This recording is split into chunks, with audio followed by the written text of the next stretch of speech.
That was my sound effect. I was trying to do that Phil Collins In the Air Tonight. It did not work at all, so I apologize for that.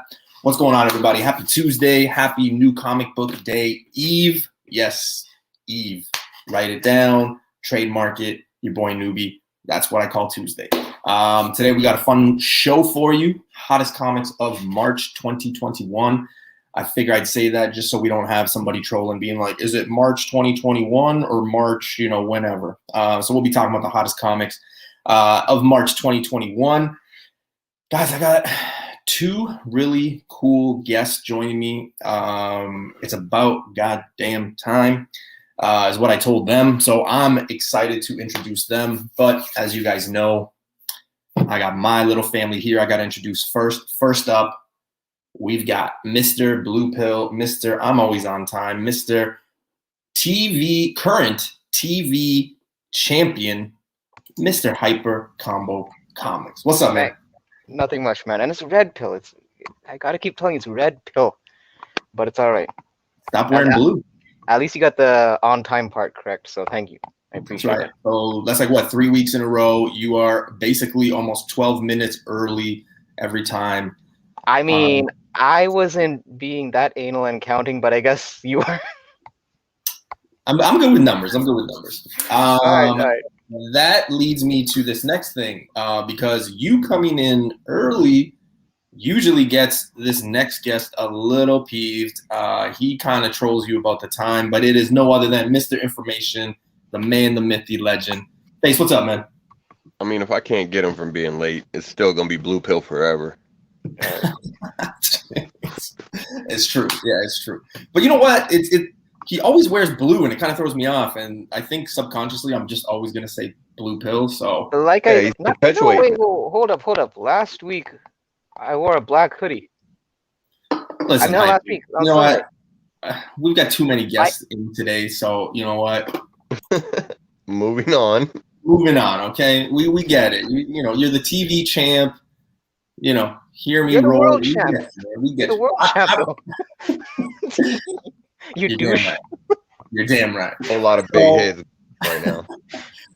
So, guys, before I bring in my guests, let's do something that everybody loves. Everybody loves to talk about. Let's start it off. Sponsors of the channel. So we got Big B Comics, 3 stores. I rep the one in Niagara. Check out their Facebook and Instagram. Walt's a good guy. He has crazy books on his eBay, so make sure you guys go check it out. Next up, we've got Bleecker Street Comics, comic book pressing here in Southern Ontario, especially in the Niagara region. $10 a press, $5 a clean. The man was cleaning an ASM 129. I just told him that he would. Well, I asked him. I didn't tell him. I asked him if he could grade a big book of mine. He is going to do that. So this is my guy. Check out the website. 2,000 to 3,000 comics he's got on there. So make sure you guys go check it out. Excuse me. Next up, Shape State Creative.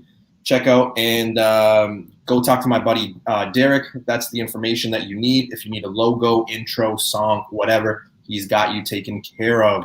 And finally, up here in Canada, Mutant Fever Comics. Use code word newbie10 for 10% off. They ship to Xandar, Antarctica, wherever, the glaciers, Loch Ness Monster, wherever you are, they ship. But use newbie10, you get 10% off. Boom. I got to start getting new planets because I'm running out of planets to be like, they ship to Xandar. Yeah. I said Xandar twice. All right. So I know why the chat's here. I know why everybody's here. It's not for New Comic Book Day. It's for my guests. We, as in me and Hyper, we were on the show 2 weeks ago. Mm-hmm. Right? 2 weeks ago. We had a blast. These guys, I consider them family. I hope when I make it to California, they're down to get a beer. They're down to show me around. These guys are solid, so I'm going to bring them in. If you don't know, you better go sub. You better go follow them on Instagram. They're great dudes. They do a hell of a show. They have a great time. I don't think they have a guy on their show that mispronounces words and just creates their own characters and universe like me. But nevertheless, it is a great show. So make sure you guys go check it out. So let's bring him in. First up, we've got Mr. Alonzo. What's going on, man? What's going on, newbie? Hyper, FaceTime. Thanks for having us, man. Seriously, I'm super excited for the show. I even wore a hat so I don't outshine Mr. Newbie over there with his hair, his beautiful head of hair. So yeah, I'm ready to throw down. Let's do it. Let's do it. Let's do it. And of course, we've got. I mean, I call him the general. I've never met him. I've never even said, hey, the general. But to me, he is the general. He's one of the good guys.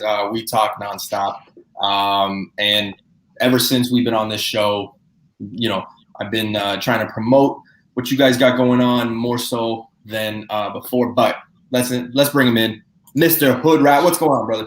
Yo, what's up, Noob? Thank you for having us on Hyper FaceTime. You guys are fan, man. Glad to be here, man, and glad to be on the show, man. But gotta say what's up to my homies out there in the live chat, man. That's what matters, right?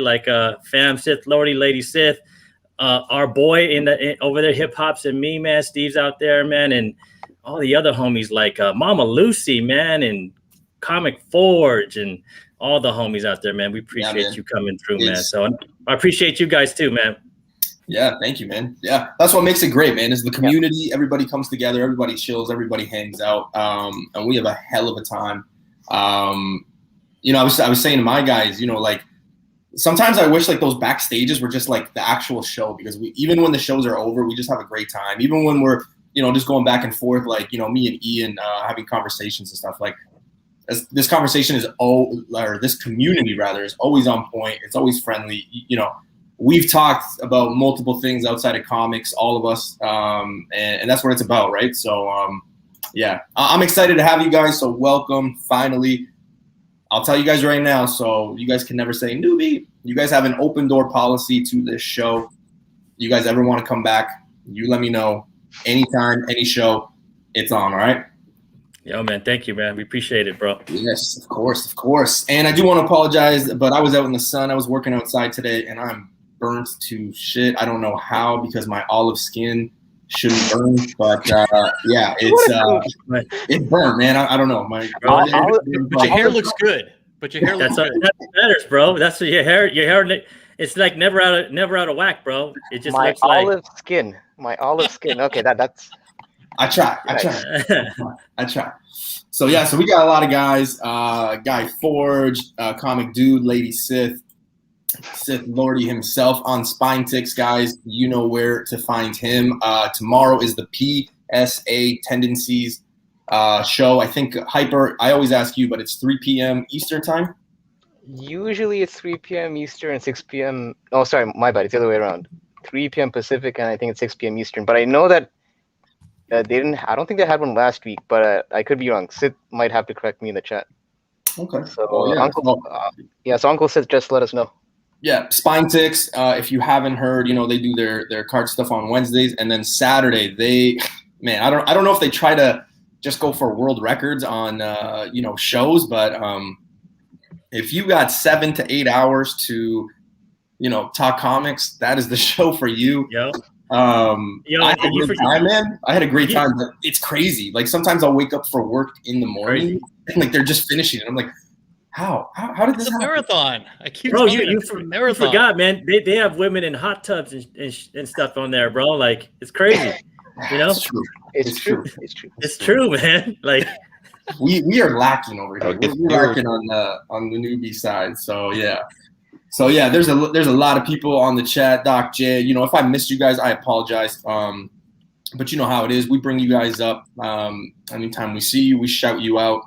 And yeah. So why are we here?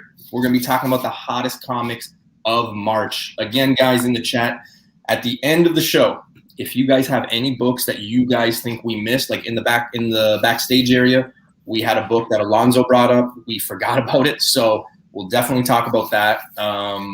News for that, I think, Lonzo, without giving it away, that news was yesterday, or it was yesterday, I think. Yeah, yesterday. Okay. So yeah, so we'll have some books, and in the chat, if you guys have any that we missed, you know how it is. Just let us know at the end, and we can definitely talk about it. At the end, we'll get ready for New Comic Book Day, say our goodbyes, plug everything that's going on. And yeah, without further ado, let's get started. Ooh, I'm excited, man, because you know why I like this one? I like this one because sometimes, and Lonzo, you kind of, when we were on your show, we were talking, and you had said, oh, did you forget about this one? And I was like, oh, but that was February. And it's kind of sometimes cool to see that like some of these books did come out in this month or like not too long ago, where some people are like, oh man, that book came out like ages ago, when really it was like it just happened like 2 weeks ago or 3 weeks ago. So all right, let's get started. First book, hottest comics of March. Here we go.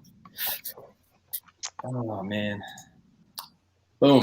So we got Star Wars High Republic #2, first full appearance of Marcin Rowe, I think that's how you pronounce it.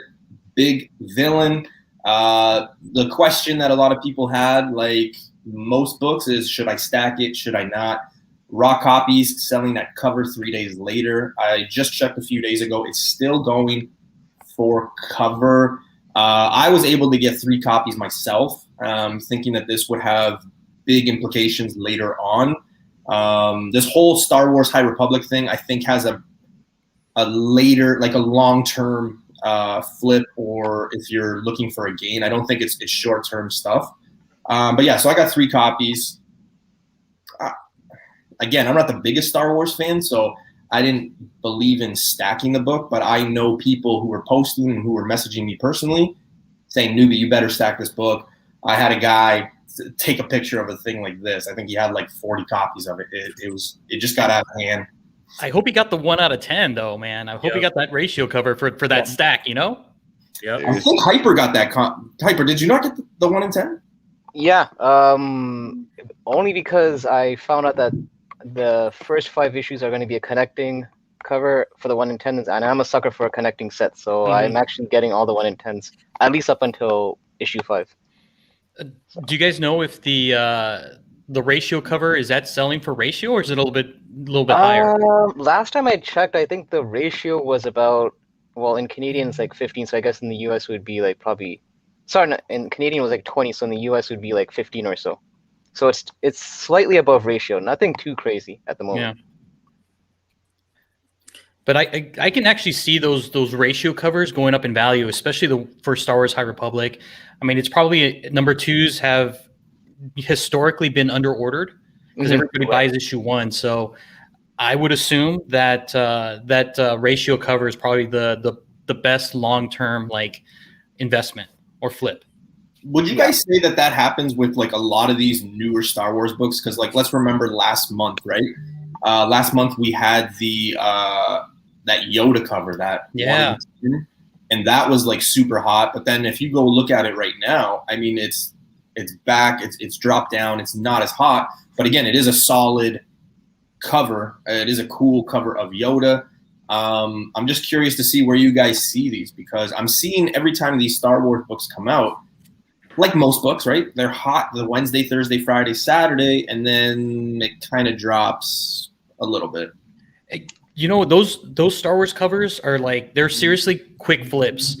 If you're able to get them and pick them up, I mean, I would have no problem just getting rid of it, like the day of, or, you know, a couple days down the road. But always have like that extra copy just in case, because more often than not, I mean, it will retain its value. You know, I mean, you pay like $19 or $20 US for those ratio covers, and I don't see them really going below that. Yeah, I mean, in terms of the 1 in 10s, at least for the first 2 ones, like issue 1 and 2, the way, just like Alonso mentioned, I find that you have 2 options if you want to make money on them. Either do the quick flip, like day 1, day 2 kind of thing, because that Yoda cover, I do remember it did hit like $30 or so, and then now it dropped down. Or play the long game with those covers and just wait it out, because I do feel that they will have some heat down the line. And also the fact that it is a connecting set, there's going to be a premium for those that actually have all 5 1 in 10s, because they want to see, you know, the full mural. So I think that kind of adds to it, rather than just having like 1 of the 5. If you have the full set, I think you could probably command a bit more of a higher price. Yeah, I think a lot of the stuff High Republic's just going to depend on you know, where they go with it in the future. I mean, because it's such a new part of the franchise, you know, nobody has any idea how it's going to pan out. So how much we'll see of it in live action. Will even this publishing endeavor, will it, completely pan out? Like, it seems to be doing pretty good in the comics and everything so far. Like, they're definitely selling issues, so No, yeah. it's working on this side. Yeah, and we had Kevin Scott on the show, and he told us this was like a 3-4 year process, man. Yeah. Like, so Disney ain't playing, man. Disney's gonna be like, we'll start with the comics, and then we're gonna move to animation, and then we'll move to like actual TV shows or whatever. Because Disney Plus is gonna be around for a long freaking time, man. Like, they're just getting started. It's like first inning for what they got going, man. So. That's why I'm stacking. I'm like you guys, man. If I see this in the shop, bro, like, and I have a extra change, and I'm in my budget, I'll pick a number 1, number 2 just to do it because I'm like, why not? Because it's gonna be a big book. So and I sometimes just get a little worried, when people are, and I get it, right? Especially with me because I am not the biggest Star Wars fan. I've started picking some up just solely because of like Face, Hyper, or Keys telling me, but like it's hard for me to stack something that I'm not really familiar with or not something that I'm comfortable with because like it's character and worlds that I don't know, and I'm so behind on the Star Wars that sometimes it's like, okay, maybe let's start with this because it's new, it's right here, everybody's talking about it, then kind of going back and talking about other books, right? No, it's a great point. I mean, this is Star Wars High Republic is a great jumping in point for anybody who has not watched any Star Wars or read any Star Wars books because it's brand new with brand new characters. So you don't need to know a lot of the mythos around it. I mean, you can just take the book and just be like, hey, I know what's happening.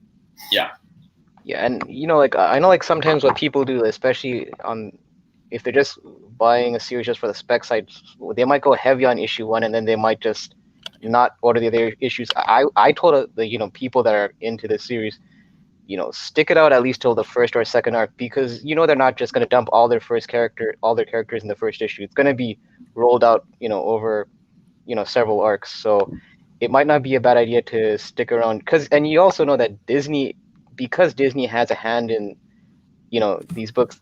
These characters will eventually pop into the media side.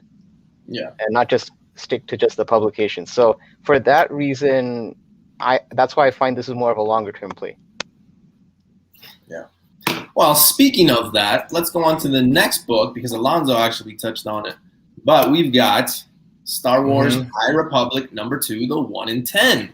Again, this is the one that I was telling you guys Hyper has and many of you guys have, but it's the first full appearance again of Marshawn Rowe. It's the 1 in 10, obviously, and copies were selling anywhere between $20 and $30 Canadian. I always have to stress that the prices on this show and these presentations are in Canadian. I've had somebody message me about, hey, man, your prices are way wrong. Like, you don't know what you're talking about. And I have to remind them that it's in Canadians. So, just keep that in mind. This one, I will be honest, I don't know what this one is going for. In today, like if I were to go to a shop tomorrow, I don't know what a good price would be because I don't know what they're selling for. But like you guys said, this is one of those that kind of store it away if you can come up with it. Obviously don't pay more than I don't know. The rule is never pay more than ratio, right? But this is definitely one that you really want to keep, store it away kind of thing.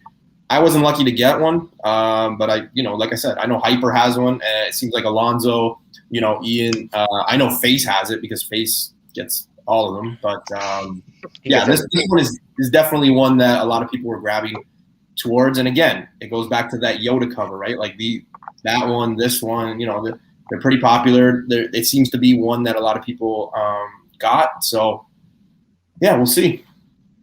Yeah, man, you can still. I mean, one of my shops, bro. I seen it on the shelf at my shop, on the rack, man. And I just I'll buy it for $10. I'm not even tripping, man, because it's just too. I bet they're on shelves at a lot of places, man. So. Yeah, I think this one kind of suffers from not being one of the best Star Wars covers recently, but that's just kind of the nature of the game when you get these connecting covers. Like there are going to be segments that aren't, that don't stand out as much. But regardless, it's it's going to come together at the end with the other 4, and it'll probably look dope. So I'm sure if you're grabbing the other 4, you'll want this one too. Mm-hmm. So just because, again, I'm not the strongest at Star Wars. So we got the Yoda cover. We got this one. What are the other 2 for like the? It's 3 characters in the cover, but I don't know the names of the characters that are featured on it. Alonzo, do you have an idea of the third connecting? I saw I don't. as a black and white version, but I know it's supposed to have 3 characters on it, but yeah, I'd have to. I think I've seen it once you said 3 characters, but again, there's just so many covers that they have that I've seen 3 characters on them, especially early on. So I'm kind of like, okay, maybe it's that one, maybe it's not. But yeah, it is.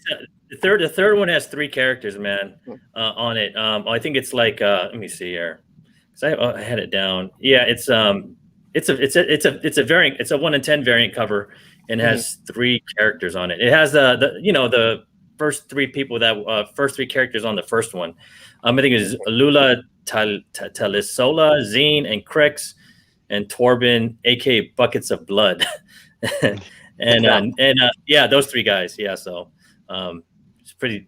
Yeah, might be a good one to get, yo. So yeah, I mean, I'll be getting them regardless. And I'm sure. I'm surprised you don't have them already, though. Sorry, I'm surprised you don't have them already. I was under the impression that you had them already. That you were picking them up. No, I am, but the third one didn't come out yet. Oh, right, yeah. Well, this week, right? Is it this week? No, I don't think it's this week. No. It comes. I thought it was. No. I'm gonna have to check. It comes out. Yeah, it comes out in April 2020. Yeah, in April. Oh, yeah, okay. Next week. April. Yeah. Okay. So next week. Yeah, I just like that this is a 1 in 10, and it's not like the Marvel side where it's a 1 in 25. Because if I had to do the 1 in 25 for all 5 covers, it's a steeper buy-in, and those are actually going for a lot more than ratio. I find the Marvel 1 in 25s. Oh yeah. As opposed to the IDW. You can just sell some of your grails if you want to, Hyper. I mean, everybody's buying them, so I mean, come on, you can sell me a couple.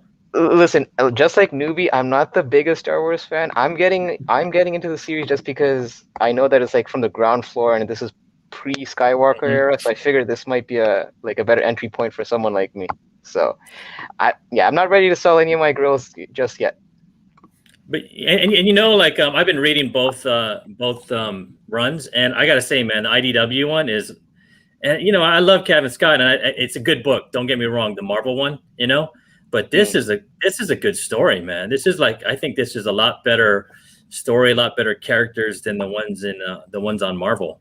So that's my opinion. And I love Kevin Scott's writing, and I love the first and second and third ones he had. But this one just has a lot going for itself. It's kind of like even the art's kind of like anime-ish. You know what I'm saying? Like kind of anime. Yeah. And I dig that, dude. So. Yeah, I agree. Actually, I've been liking the IDW series. More than the Marvel series so far. I mean, the Marvel series is great too, but yeah, I've definitely been. And it doesn't seem like a kid story, right? Like usually the IDW should be like kid stories. This one's like there's some stuff going on in here. You're like, that's not kiddish, that's more for us, So yeah, they're kind of going all out on this one, man. Because they even have like the whole Disney logo right on the front cover. Yeah, of course. Yeah. I mean, the main character is pretty. I mean, if my little dude would look at it, he'd be like, "Oh, Halloween, like that's this whole thing with something scary." But I'm like, yeah, that's kind of Halloweenish, man. Like that's not kiddish. So don't even know. All right, well, we're shifting gears. No more Star Wars talk for now. Let's go on to book number 3, and book number 3.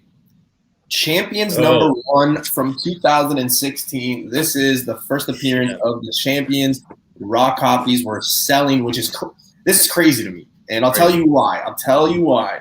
These copies are selling anywhere between $20 and $40 Canadian. This was about a week and a half ago, 2 weeks ago. I found 5 of them in dollar bins last year for, you guessed it, $1. So I picked up 5 copies for $1. And the last one that I sold, I actually ended up selling for like $12, but that was at the end of February. So I'm down to my last copy. And CGC, the last CGC sold was 294. Now, I apologize to everybody here and in the chat because I forgot to put down what grade it is. But yeah, the last one CGC sold for 294. I believe that was a 9.6 or 9.8. I hope it's a 9.8. Yeah. If that's a 9.6, that's crazy for 294. But like, think about that. Think about this book. If it's a 9.8, going for 294. Like, this is basically what everybody, whether you spec or you don't, you always hear people say, those books are out there. You just got to look. The books are out there. You're going to find them. This is a perfect example. Like, I remember coming across like long boxes, you know, with like 10, 20 copies of these filled in them. And to know that they're going for that much, it's insane. It's crazy. I got high hopes. I know Mel V from Drunken Chat and me talked about this book last year. We were kind of sitting on it. You know, his advice is still sit on it, of course. Not like this is keep, sell, or buy, but this is definitely a book I would recommend everybody. If you have a copy, hold on to it. Or if you pass it at a shop, definitely pick it up. Yeah, I would totally agree. Like on the Team Nerd Herd podcast, I mean, we talked about Champions, and we're like, the makings of this team it's coming together. I mean, whether or not you believe in Champions or Young Avengers, I mean, it's essentially the same thing. You can have both like super teams like in the same MCU. I mean, Kevin Feige already said that Nova's going to be in the MCU. I mean, you have already Kamala Khan that's there. You kind of sort of have Amadeus Cho. And I mean, it's the makings of that team is already there. And you even have Joaquin Torres, who's right now in the Falcon and Winter Soldier. And he was also part of this Champions team. Yeah. You know, same thing with Miles Morales. I mean, you have that makings of this team. So I can totally get why these prices now are like starting to go up steadily.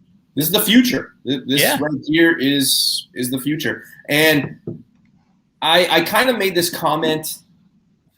I don't want to like alarm, you know, the older collectors or just people in general, because sometimes I do make bold statements and I'm like, hey, you know, this is what I believe, but it's just what I believe. But I do truly think that these characters, if they do pop, I do think you have an iconic cover here. You have them all there. You know, they kind of are flexing their muscle. Like, look, you know, like just every character there. I think it's really cool. So I think right here you do have a makings of if this hits, if this sticks, if this is what the future really is. I think you got an iconic cover here. I really do. Yeah. So, I mean, I kind of have a bit of a different perspective on this book. I do feel that this book will gain better traction down the line, but I have a feeling this is one of those books that, although you're seeing raw copies selling for $20 to $40, I feel like give it a few months, it's gonna go back down again. And even like I'm pretty sure a lot of LCSs in their back issue bins, you could probably still find them way less than what the market's paying for. So it's definitely something because this issue was also it's a #1, so that there's plenty of issues that's printed out there. This is actually one of the ones where, Alonzo, remember how I mentioned to you on your show how I went to a comic shop and they priced their books once you get to the counter? Yes. Yeah. So this was one of the books I picked out of the back issue bin, and at the counter, the lady wanted $25 for it. I'm like, yeah, no, thank you, because I know that as much as I like this book and the cover, I know that if I look hard enough, I could probably find it cheaper. So, yeah. I agree. And one of the things too, and I think why we're seeing an increase in this particular book, and again, you guys have said this also too in your show, it's Joaquin Torres. So people are looking for like Sam Wilson, Captain America #3, 5, and 6. And they're like, wait a minute, he's also in Champions. So they're going back to Champions to see if they can pick that up too. And I think this is like the first real appearance of this iteration of this team. Yeah. I don't know.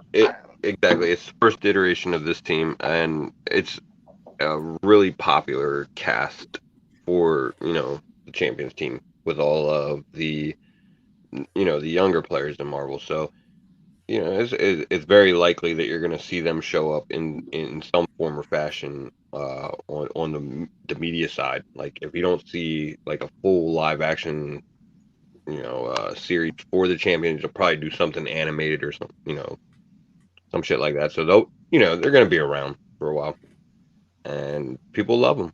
So, but I do kind of agree with Hyper. I think this is one of those ones where it's kind of had like it's had some peaks and valleys even in the recent past. It's spiked a few times and then it'll go back down, and until we start seeing some real serious movement on like an actual Champions product or production, it'll probably continue to do that. So he's probably right. Down the road there'll probably be another dip in it, and then you can grab it then maybe, or it goes back up again whenever some people start talking about it again. So yeah, it's true. I do want to finish on this note. Is Dan asked if he should get the 1975 first appearance of the original Champions. For me, no. I've had the chance to buy it. I probably would pass on that one unless it's something that you really want. I think that this is probably the one to get just because of the fact of the characters that are in it, right? Mm-hmm. This is the future. What you're looking at in this cover is the future of Marvel. Whether you believe that or not, if you look at the numbers, if you look at the books sold, if you look at what's going on, the characters they're trying to develop, this is the future. So I was gonna say, take a look at that Alex Ross Champions cover. I mean, that thing is just like it's like fire. Yeah. Well, and no disrespect to the 1975, Champions. It's just this is where we're headed is these characters. So I would say my money, especially being low money, this is probably your bet. This one's probably going to spike. So probably one of those books you want to get now. Not saying it's $4,000 like Ultimate Fallout 4, but Yeah. And I don't know how obvious it is. I mean, Miss Marvel got a show. Mm-hmm. Joaquin Torres is in the show. Miles is going to be in the movie. And he got his own movie and it's animated. And you got Nova coming, of course. I mean, if you see Amadeus show up, it's over. It's gonna be Champions, man. It's funny because I don't have a single copy of this Champions 1 issue, even though I passed on this so many times in the past, and I'm regretting it now. But I mean, I'm sure it'll come across. Don't let this one be one of those that you pick up later. Don't let it be one of those. No. But like I said, I'll probably pick it up on the dip. I'm not gonna pick it up right now. But the funny thing is, I recently did pick up the 1975 one at my LCS, but it was like a VG fine. I picked up for $5, so it was like. This next one. And you know what we forgot is Ironheart got her own movie too. So I mean, of course, no, it's not a movie. It's a TV show, right? TV show. Oh, Disney Plus. But I mean, this stretches on. Like, you should be picking up these Ironheart books like crazy. They're all cheap and they're on the bins, man. Like, listen. I'm just saying. You're giving away gold here, man. You're giving away gold here. I picked up so many, bro. Like, it was crazy. No one's even looking at them right now. The one. It was amazing how nobody wanted that shit. Yeah. No one wanted it. I mean, the series right now, the current series, and now it's like, dude, I'm picking up all the first appearances. I'm picking up number 1s, number 2s, number 3s. No one wants them, dude, and you already know. Like, I mean, it's obvious it's going to be a Champions, right? Like, I don't know how more obvious it's going to get, So, yeah. No, the 1 in the 1 in 25 decal and the 1 in 25 Anka. I picked up literally nothing, dude. Yeah. Okay, the decal I picked up, and shout outs to the Doom. The Doom actually sent me one as an AOK because he knew I couldn't find him, whatever. It's at CGC. It's probably going to be at CGC till Christmas, but. I found a 9.8 at one of my local shops, and the guy was just like, "Hey, man, I'll give it to you." And I made a video about it. $165. Oh, nice. Canadian. Wow. And it is selling right now. Currently, there is no cheaper. The cheapest one I saw was like $635. I think. You made out like a bandit. Yeah. Now think about the Anka one too. The Anka, dude, like. I don't know if it's a joke, but like the what they're selling, and I know we're all like, oh, you could put a book for whatever you want. It just depends on who's buying it. Yeah, but I think there's a reason why like all the listings, there's not many ever. Like in the last like 6-7 months, there's not that many listings, and when they are, they're usually like $600 to $800 up. There's one right now for $1,000 Canadian. It's raw, so. It's a little crazy, but like these prices, man, And I think I have a 9.8. One is at CGC right now, and I think it's coming back a 9.8. So damn. Yeah, but whoever put a raw up for 1,000, he's probably just heavy on the sauce on that one. Yeah, there's smoke. He's like, I'll put up 1,000, put best offer, and if they give me, if they give me $100, I'll take it. If they put it for that much money, they're like, you know what? They don't mind keeping it. That's why they set the price so high. It's like, you know what? I don't really want to sell it, but if someone offered me $1,000, yeah, I would get rid of it. That makes sense. That fucking price tag. All right. So I think if I'm correct, these next two books, it's just a little crazy, but we've got West Coast Avengers 45, and I know what you guys are saying. Okay, but newbie, that was at the beginning. That was late February. No, this was still hot. First 2 weeks of March, it is still going crazy. What is it? If you've been living in Mars or on Xander or wherever, this is the first appearance of the White Robotic Vision. This thing went crazy right as soon as we saw him. You could find this book, and we all know what this book is, what this book was before that show. The recent 9.8 sold for $1,500 Canadian. At one point, it held for 3 days. It held the same price point as a 9.8 Deadpool. New Mutants 98 held the same price point as this book. I think that is a slap in the face to Deadpool. Yeah. Because I truly think that Deadpool, he broke the barrier of R-rated movies. He was the first kind of superhero or whatever to, swear and just kind of do things his own way. And, again, that R-rated thing, and it became cool. So a lot of people younger, right? Like, you got to talk about the younger generation. There's going to be a lot of people when they grow up to be our age, you're going to be able to ask them, hey, what got you into comics? What movie kind of transcended you to this? And they're going to say, Deadpool, right? And I truly believe that New Mutants 98 will be one of those books in 20 years that holds a lot of value. But it's just crazy to me that both that book and this one held the same price point. It's crazy. I was only laughing, bro, because I totally agree with you, because I had sold mine like the day after this happened. I sold it for like $140 on the Bay. And then I was like, damn, bro, he's still up in here. So I had to go buy another one. I had to buy back in. You know what I'm saying? So I was like, I totally agree with you, man. I'm not giving up on the White Vision, man. You know what I'm saying? I ain't giving up on him, bro. Ian, you know that, and this is obviously a spoiler for anyone in the chat, but you know that when both Visions were fighting, everyone that bought that book was rooting for White Vision so hard, and when he flew off, they probably were like, bro, I was rooting for the die, bro. I was like, come on, man, I don't want to buy it back. I was like, damn. You know what? We thought that the Vision and the White Vision were going to merge and become like this one single Vision. Yeah. But when that didn't happen, it was like, oh damn, God. Yeah. And to your point, like, newbie, like, in regards to New Mutants 98, it's just because there's like 2.1 million copies out there. Yeah. There's just a ton. I checked out those 9.8s are going.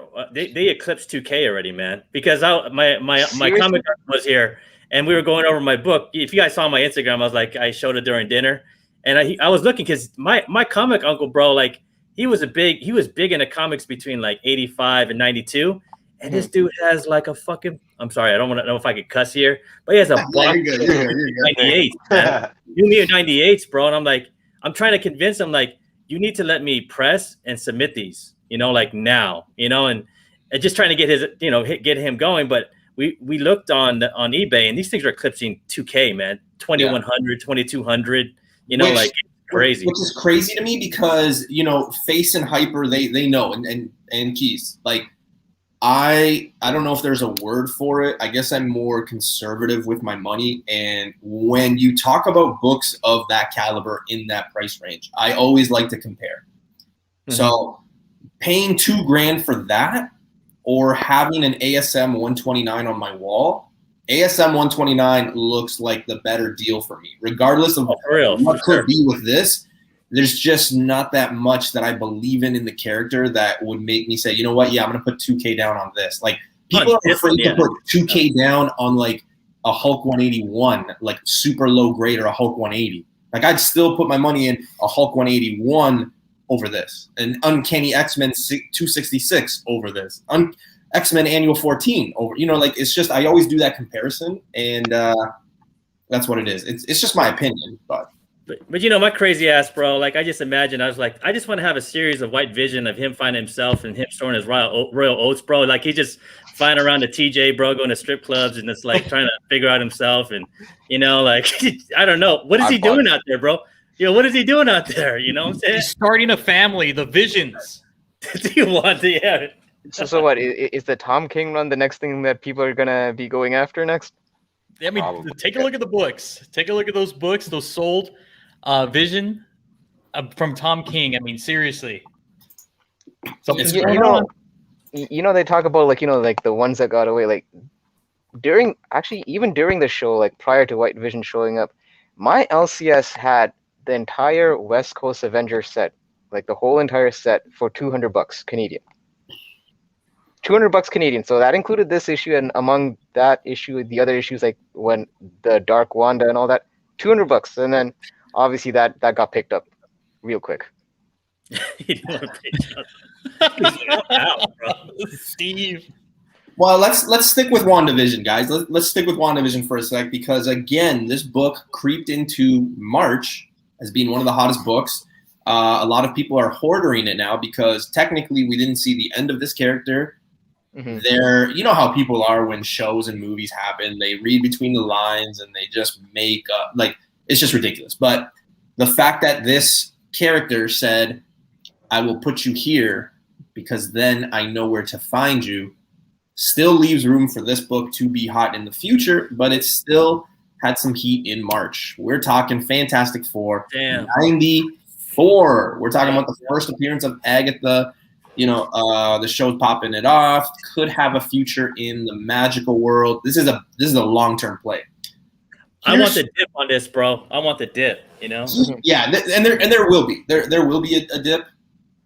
Personally, in my opinion, I do think that we will see her though as the nanny in Fantastic Four, the nanny that takes care of Franklin. I think that's, I've envisioned, and not like my opinion matters to Marvel or anything like that, but I've envisioned this scene where, we get Fantastic Four, we get it at the second movie or a third movie, whatever the case may be, or an end scene, and I can see, Reed Richards and Sue just kind of rocking the baby. Something happens and they go, I guess we need a babysitter. Or like, they open a door, they come home, and like Agatha is with the child. You know what I mean? Like, I can totally see that happening, and it would be so dope.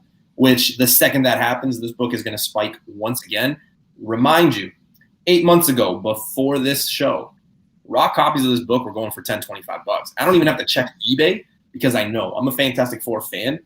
This thing was super cheap, and there were so many people that were like still not on this. They were like, no, man, no, I don't know. I don't know if it's, whatever.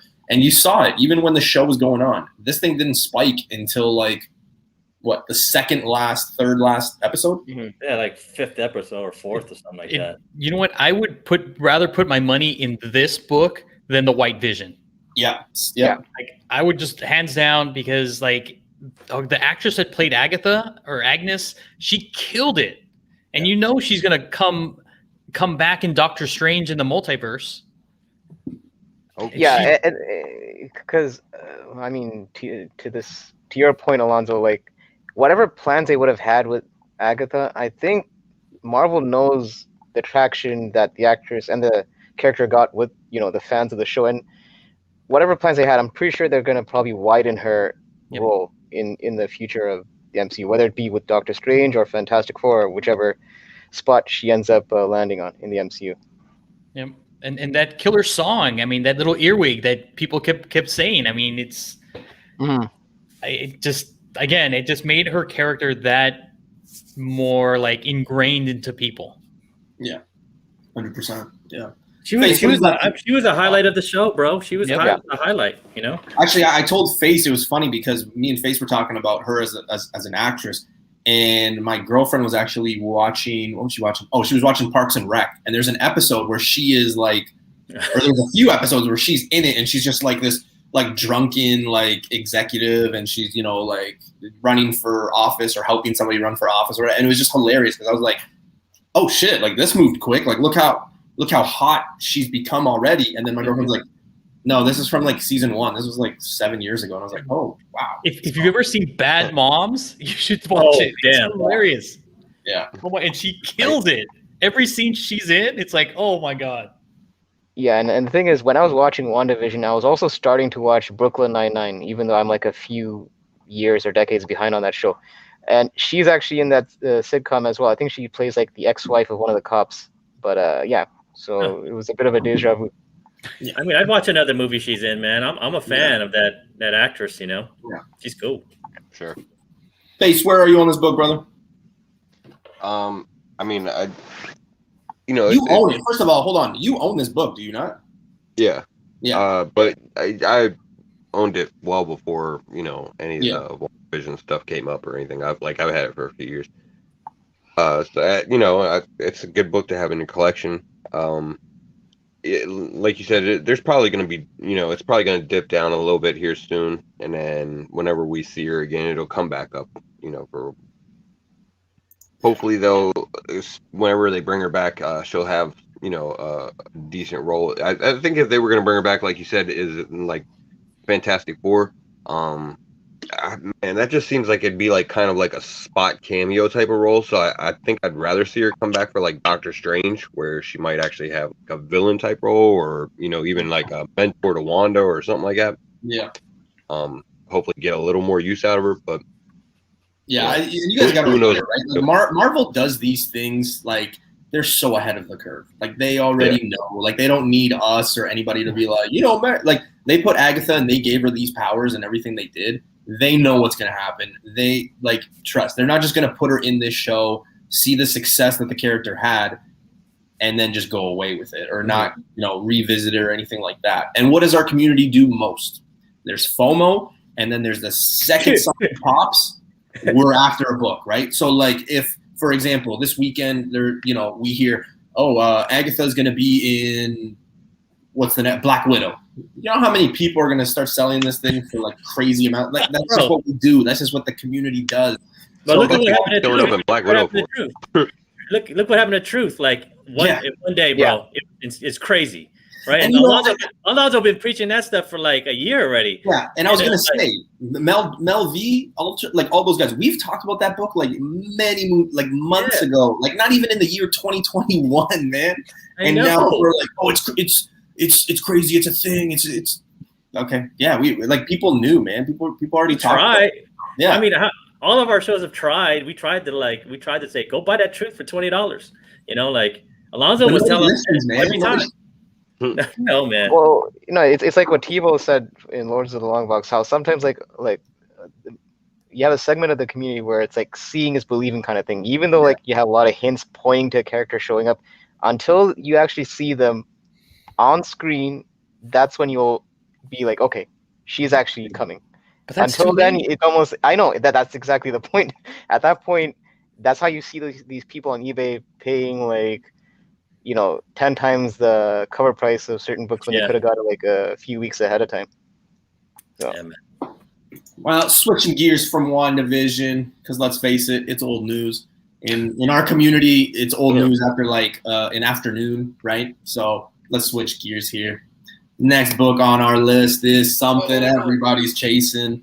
Captain America, Sam Wilson, #3. First appearance of Joaquin Torres. Takes the mantle of Falcon. Not yet, anyway, but that's what we read. This thing spiked. Of course it did. You had people, and Nerd Herd, you let me know if you guys did, but I know we talked about it. I know, shout out to Pressable Defects, because they were talking about it. They let the people know about it. They said, along with us and along with other people, they were saying, grab this book. It's hilarious to me because I messaged Hyper the first episode and I go, dude, there was literally like 3 characters that people spec'd on in the first 5 minutes of Winter Soldier and Falcon. Like it was crazy. It was like, the second they said, Sam's like, I got it, Torres. I was just like, okay.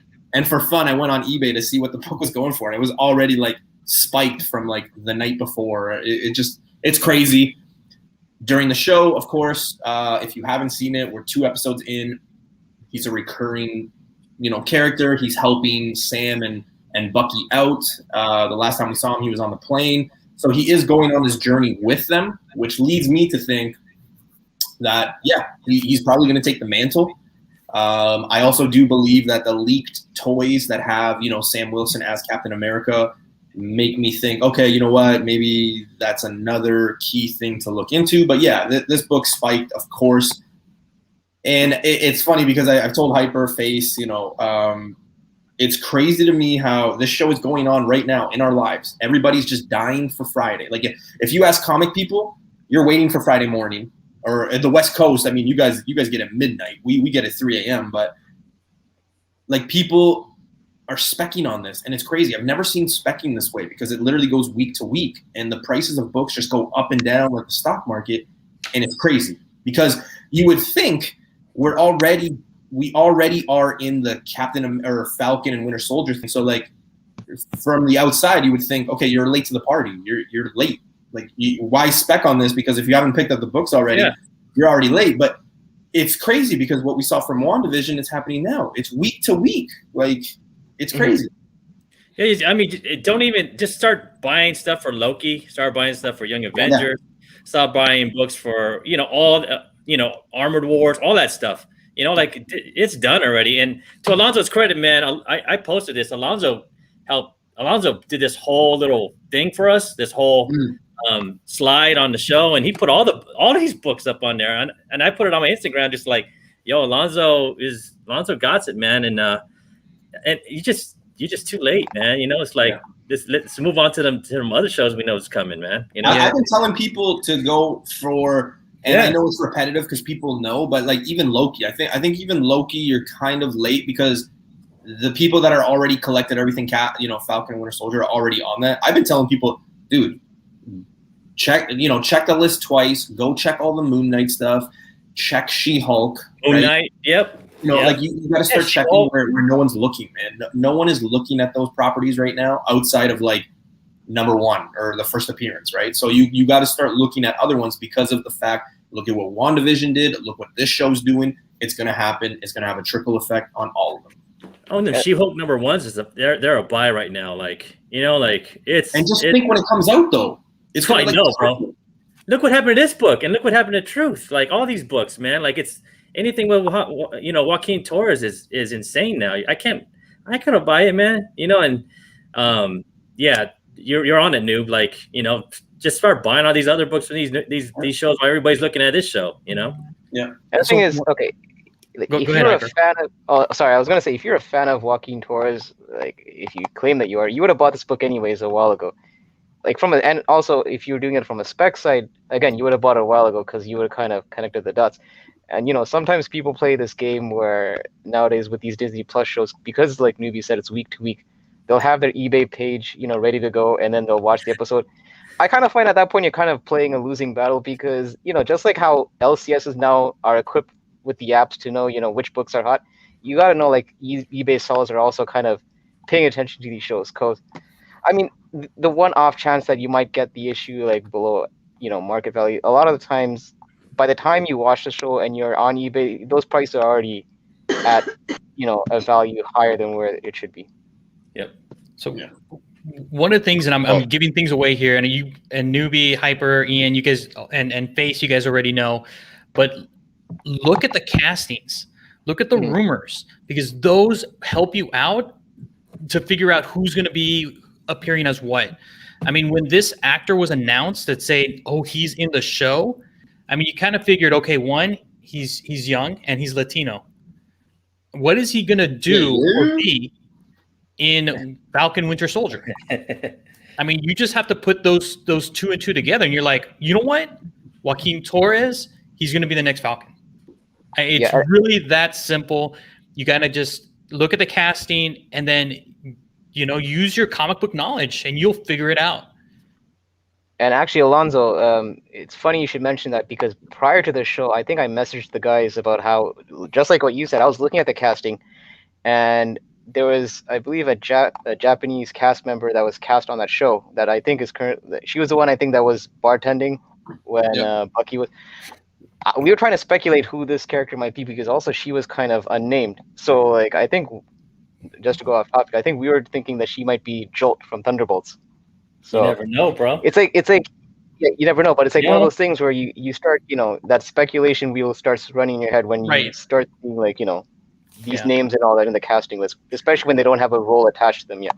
No, but you're right, man. She was in there enough for you to remember her. They wouldn't do that just on us, on some side character, right? Like, of course, right? Like Disney knows what they're doing. Face, I got to ask, Captain America stuff. Are you big on it? Have you? Like, I don't even know if we've ever talked Captain America, Falcon, and all that because I'm not the biggest Falcon and Captain America fan. I don't even think we've talked about the episode 2 yet. So, I mean, shit, like a couple months ago I was, but not recently. Yeah, like you guys have been saying, that getting in on the Captain America stuff right now is pretty much too late on it until it dips back down again. Inevitably, after the show goes off the air for a while. Then you can jump back on it. Oh, there's still some books out there, Face. Right. Out there. All right. Just for time, we're gonna skip 2 books. If we have time for it, we'll come back. Okay. So we're gonna do it real quick. We're gonna do stealthily. Okay. We're having great conversation. So to have 18, 19 books, man, that's crazy. I thought I needed to add more because I thought I was gonna miss some, but we're having some great conversations here. So yeah, we're gonna skip 2. We're just gonna say ooh or woo or whatever for the next 2 because we're gonna see them pass by. Okay, so we're gonna be like Ric Flair. We got this one, right? Obviously, we all know. Woo! We've got this one. Oh, right. This one's gonna heat up. And again, if we've got time, we can come back to them. But yeah, those 2 right there. All right. Okay, ladies and gentlemen, what do we have here? And I will say, a lot of people don't know what this is. I've had people message me, be like, "Hey, newbie, what is this? Like, people are talking about this. This is Miles. So this is Spidey Super Stories #1, first appearance of Miles Morales, first African American Spider-Man. It caused a stir. Raw copies were selling for $20 to $50 Canadian, and then a boom happened. Everybody was just trying to pack them, hoard them, everything. The last CGC sold of this book. And maybe Lonzo has the information on this, but this is an old book. It's an older book. But a CGC 9.0 sold for $185, which is not crazy. But I think that a lot of people, if they do have high grades of this, I don't know the census or anything like that, are probably holding on to them to kind of add it to that Ultimate Fallout 4, possibly. Me personally, I don't know what this is. I just know that people were showing off some pages of an African American dressed as Spider-Man. And then people were like, "Oh, it's Miles." So I'm not on either side because I haven't read all the facts. It was just one of those things that happened when a lot of comic news and a lot of things were going on. So I don't know. I don't have a say on what this is or who it could be. I just know that I saw the pictures not Miles. in African American Spider-Man. That's it. To my knowledge, that's all I know. So yeah, definitely not. Go ahead, Face. Yeah, it's definitely not Miles. I mean, as old as this book is, no, there's no correlation between whatever this character is and Miles. Is he named Face at all during the book, or no? Honestly, I'm not sure. I haven't read the story, but I'm gonna guess that if he is, and his name is Miles, it's just coincidence. Yeah. Wait, hold up. But isn't this whole thing like a dream sequence, though? Yep. I heard. Yeah, I heard that too. Yep, that's all it is. It's just. Is that what it is? Yeah, he just dreamed that he was Spider-Man. I mean, does that offer any legitimacy to this character? I don't think so. I mean, is he the first African-American Spider-Man? You know what it is? I think that this is just, and no knock to anybody, like any channels that might have had this information. Like I don't want to. I don't know all the facts. I just know people were posting it, but I think it's just one of those cases where like it's like the Hulk 180, Hulk 181, right? Like if you have one Hulk 180, of course 180 is the first appearance. If you have Hulk 181, of course that's Amen. Right? So I think this is just one of those cases where it's like, oh no, I have this book, I can't afford Ultimate Fallout 4 right now. So you're really stretching on this one though. That's a complete stretch because at least with Hulk 180 and 181, those two characters are still Wolverine. This is But not look at what Miles it at all. takes. Look at what it takes in our community. It literally just takes like one page. Like just like boom, Miles, and then everybody just goes crazy, spending the crazy amounts of money on this book. But it's probably not really people that collect comic books that are spending the money. Yeah. You know, we're looking at like your average Joe, or just somebody's just like, oh, I have some extra money. Let's just throw it away and see what happens. Well, Lonzo, here's the thing, and I've talked about this on my show. I've talked about this with Face and Hyper. You have to look at the newer people coming into our community, right? Like, put yourself in the shoes of a 22-year-old, right? He wants to get into the comic game. He's, he's super happy. He's making money. He just graduated. He's renting. And I'm gonna buy this book. He talks to people in the comic community, right? Or she, and they say, hey, what book should I get that's going to set me up, right, down the road?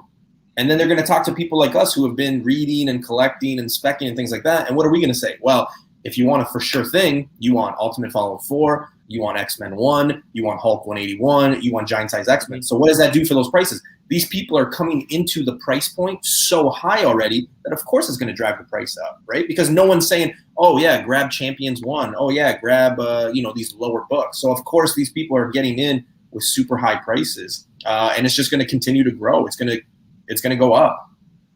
I was going to say, in your scenario, I thought the way you were heading with that story was like, if he was to ask somebody and they told him to pick this book, I was going to be like, you better pick better friends. Yeah, seriously. Yeah, but you have to keep that in consideration. The new people, the new money coming in, when they're told, because let's face it, there are a lot of people that just come in just for the heat of the moment, right? Like, oh shit, this is selling. Oh, I'm going to get into it. I'm just going to buy this and then sell it, right? Like, it happens in cards, shoes, anything. And so comics is the same. So you have that new money and those new people coming too, that, they could just be like, hey, Hyper, man, yeah, I collect comics all my life. Which comic do you think I should get? And Hyper's going to be like, oh, dude, if you want the grill of the grill, you probably want to get Hulk 180. And these people are just going to be like, okay. Spidey Then Super Stories #1 is what he would say. That's what I keep telling everybody. I'm like, yeah, Super Stories 1. So. Yeah, but I agree. Like people almost equate it to the same thing how foreign investors are going to the real estate markets in North America. It's like the same thing with the collectible industry, where people that normally aren't in this hobby are looking at the gains that people are making in the hobby, and they're thinking, okay, how do I get in? And then they kind of do their base research, and then buy the books that they think that will give them that quick flip. RP. I think people are just bored. Yeah, well. Yeah. People just spend extra money too, man. That's the thing too, You're getting the same investors that, first, seriously, first it was like sports cards, because you got all of that money from people that were investing in the stock market, and they were like, we need to diversify. So that's where they went. Yeah. Sorry, I pressed that by accident. So that's okay. I apologize. I was like, I do that all the time, dude. Don't even trip, man. But yeah, it's just people that aren't familiar with the hobby, and they'll just do these weird things.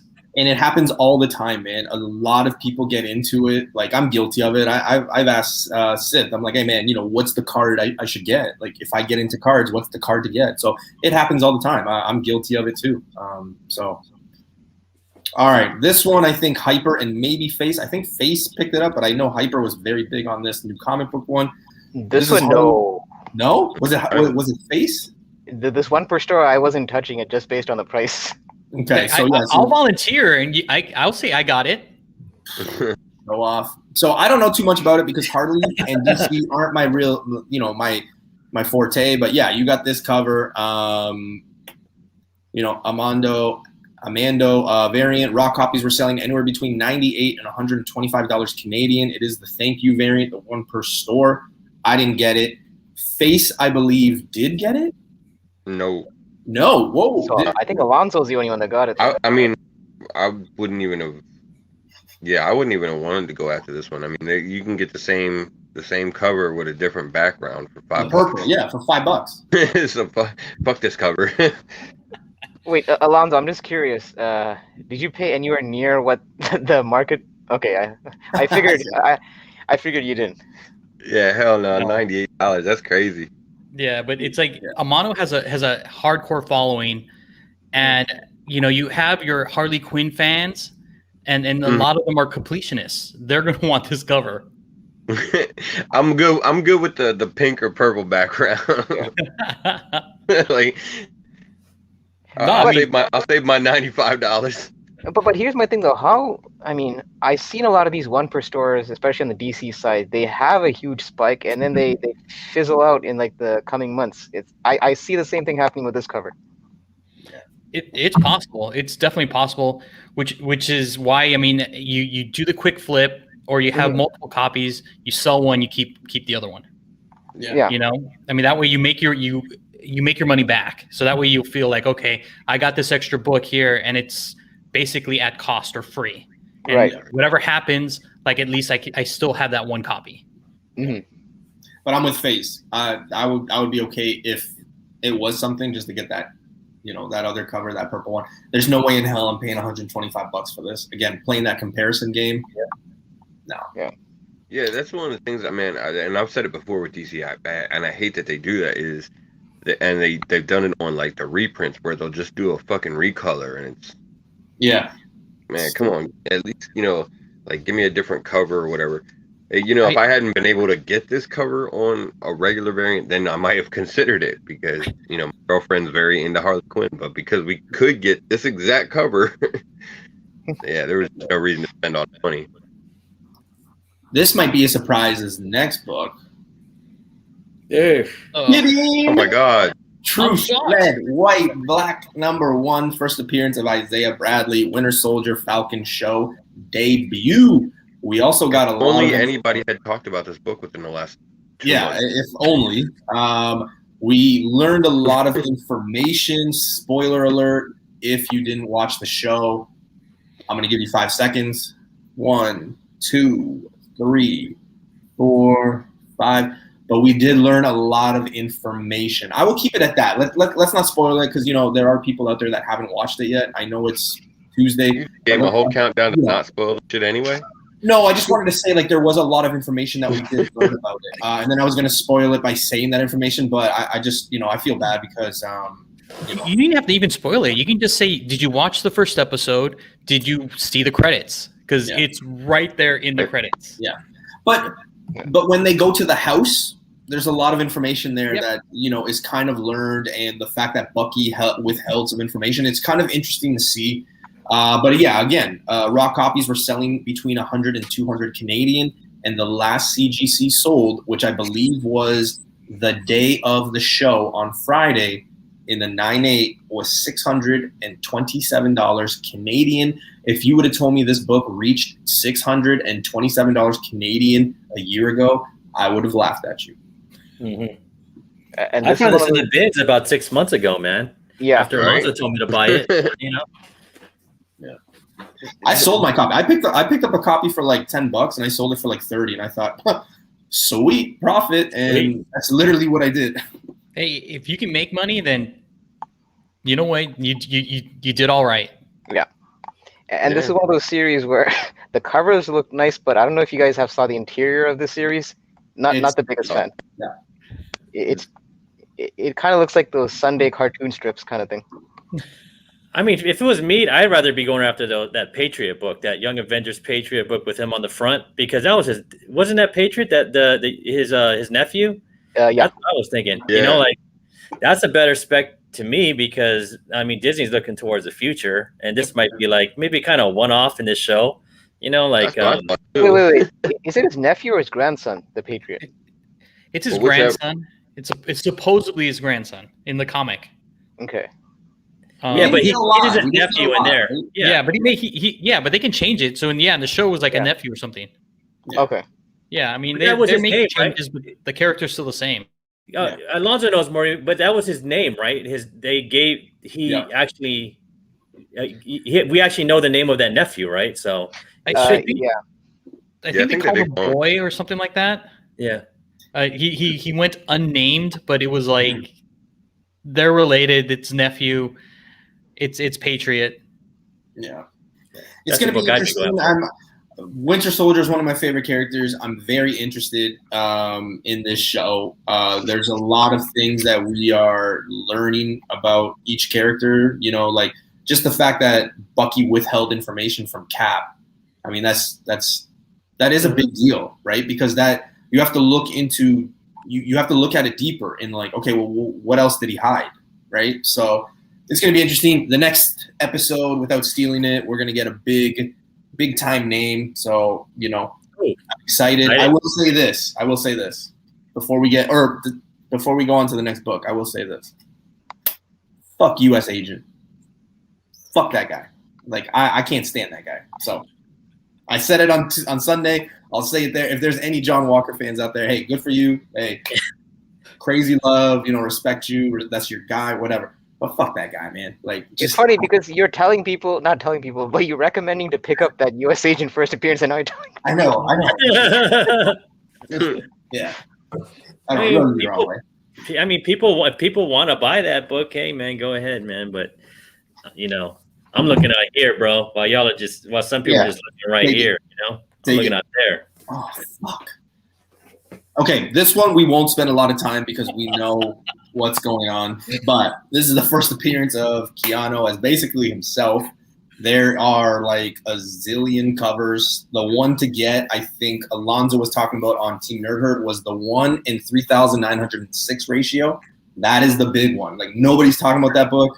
1 in 3,906. That's weird, huh? Movie is coming. Probably, if I was a betting man, I'd probably say yes. But again, let's not spend a lot of time on this one. It's a thing. It's just, you know, you had to get some of those higher ratio books to make a profit or to see anything, because let's face it, the lower end ones, the 20 covers that came out at Cover that are still at some stores, I don't think are going to be big money movers, right? Go ahead. I think the one to get is the second print. I was going to say that. Yeah, that's the one. I think that one is going to be even worth more than some of those incentives, man. Because I ordered one. I just ordered one because, like, yo, man, you know, I like the book and I like the cover. And then I saw Ross Ritchie posted what's going on eBay. Yeah. I called my fucking shop, man, and they're like, yeah, we had ordered 5 because you ordered one. You're the only one to order one, but then people called and claimed the other 5. I was like, dude, but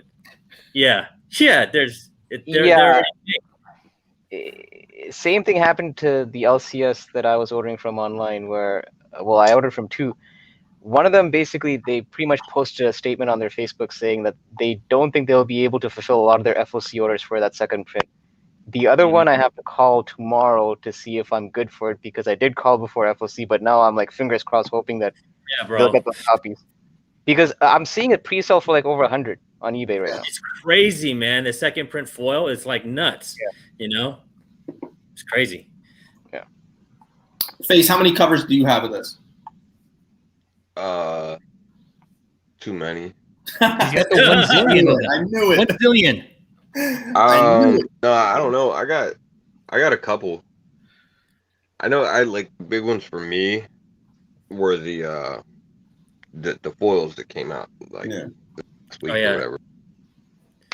So what do you guys think, man? Do you guys think like when the movie comes out or the anime comes out, like we're gonna be like, oh shit, I should have bought more? You know, like think it's being one of those? I think it's gonna be just certain ones, because again, there's so many covers, there's so many books that I think it's just, you know, the market will dictate, okay, you have one, I have one, okay, let's make that the hard one, right? There's only 3 of us, you know, and that's what's going to happen. But I mean, if you go to your store right now, I know for me, I can go to my store and there's still some Berserker ones, but they're not like the covers that everybody wants. It's just because there's so many goddamn covers, right? So, and the thing is, a lot of the LCSs were shooting for the 1 in 1,000, that they're really underselling a lot of the ratios. I was able to pick up like a few weeks after release that Lee Bermejo 1 in 25 for $9 Canadian, and that's like a few weeks after the release date. So, you know, yeah, you can get the ratios on these cheap as shit outside of the 1 in 1,000. Yeah, it's crazy how cheap the ratios are on this one. Yeah, I was looking at that. I was like, 1 in 50 was going for $20. I was like, huh? Exactly. Yeah, exactly. Yeah.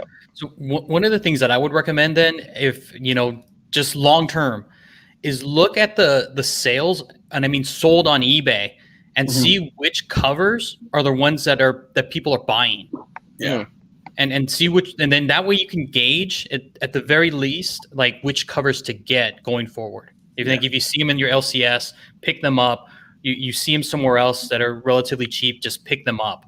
Because at least that way you'll know if you need to sell, you can sell right away and make a profit. That's a great tool, actually, Alonzo, to, for the newer people, or maybe just people that forgot, like when there are multiple covers, if you have doubts, just go on eBay, check on which one is selling the most, and you might get your answer. So yeah. I think one of the things that's probably going to hurt this series as far as like any intrinsic value over time is just how soon the announcement came. Yeah. You're going to do or after, because now you're going to see a fucking an even bigger flood of these comics hitting CGC to get graded and everything like that. So there's going to be there were shit tons of them to begin with. Now there's going to be an even bigger percentage of them that are preserved. So, they're going to be around for a long time. Well, this next book should be fun. Because I own it. I paid $100 for it. Shipped, import tax for you.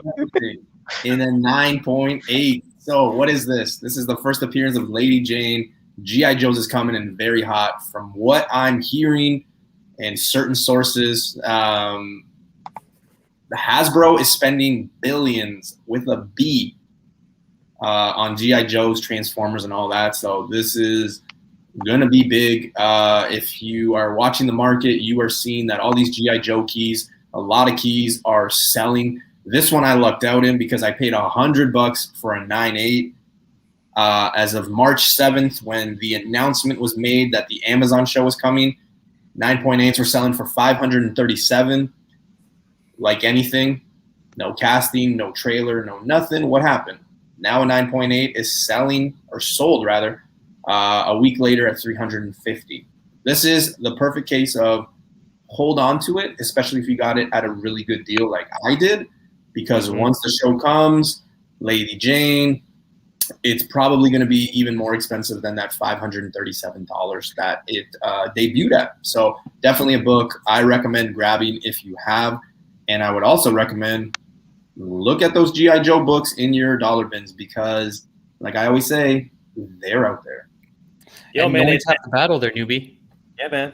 And Amazon is actually, they're producing this. Like, I believe in that show, them, because they do comic book shows like they should. Like, you got like Invincible right now. We had The Boys. Like they hit it out the park with those things, man. Like, so you on it, new. You got it, new, bro. Like, I'd hold on to that thing, bro. Just wait, And here's the thing, too. Like, Ian says this all the time, is, like, sell on the news. And this is that perfect example where, when the news came out, everybody's like, they're buying. So on March the 7th, $537, and then the next week, it's like $350. It's like, it's because there's no news. Yeah. So until, like, Ian's always saying, like, oh, just wait for the trailer. Or wait for some other like casting, and if you want, you can sell at that point. Oh, I just learned that from you, Alonzo. I just repeat what you tell me, bro. I will be honest, guys. Like I went with key issues to a bunch of stores, bunch of shops away from our area in the past month and a half. I've told them about Joe's, and they are literally out there. I've said to Hyper, I go, you have the luxury of going to all these stores, checking them, and basically handpicking what condition. Now, would I go to a flea market or a shop just to pick it up if it was like a very low grade? No. But if I have a choice of $25, I can go 25 books rather, I can go through and pick out the nicest ones. You're damn right I'm going to be picking those up. So again, and like 3 Men in the Basement, shout out to 3 Men in the Basement, say if you can find a book under $100 graded, that's a good day. I picked up a 9.8 before any news broke of this, and it popped. So definitely be on the lookout for those Joe Transformers, all that stuff. I like what Vancouver Comic Junkie just said. Like, also look at Mask. That's another one. Yes. Well, actually, don't look at Mask, God damn it, let me win one on my comic shop. Like the last like 4 weeks in a row, there's been one, and like the final betting or auctioning or whatever you want to use, I keep losing. So you know what? Don't look at Mask until newbie buys one. that one's a great property that has so many possibilities if done right. But isn't there like a bit of a ownership issue though with that series? Yeah. I honestly don't know. Yeah. But I mean, I remember watching that. I don't know about ownership shit. Yeah. No, I mean in terms of does Hasbro own it? Does DC own it? Because I know it kind of switched hands between different. You know who's a good person to ask? And I was going to give him a props when he came in, but it was VCJ, Vancouver Comic Junkie. He, Canadian guy, really nice dude. I've been on his show a few times. We chat. We've had way too much liquor backstage a few times and just talking life, comics, and everything like that. He was the one that actually told me, like, hey, start looking at Joe, start looking at Transformers. And he's giving you that information now. And, Mask, like Lonzo's on it. I'm on it. You see, like there's a few people on it. So, just make sure. Also, make sure you guys go check out Vancouver Comic Junkie. If you guys think I'm good at books, this guy will make you forget about Newbie because his books are just fuego. And also, who that kind of keep the whole TMNT stuff on the low for now. Like, don't bring it up in the chat.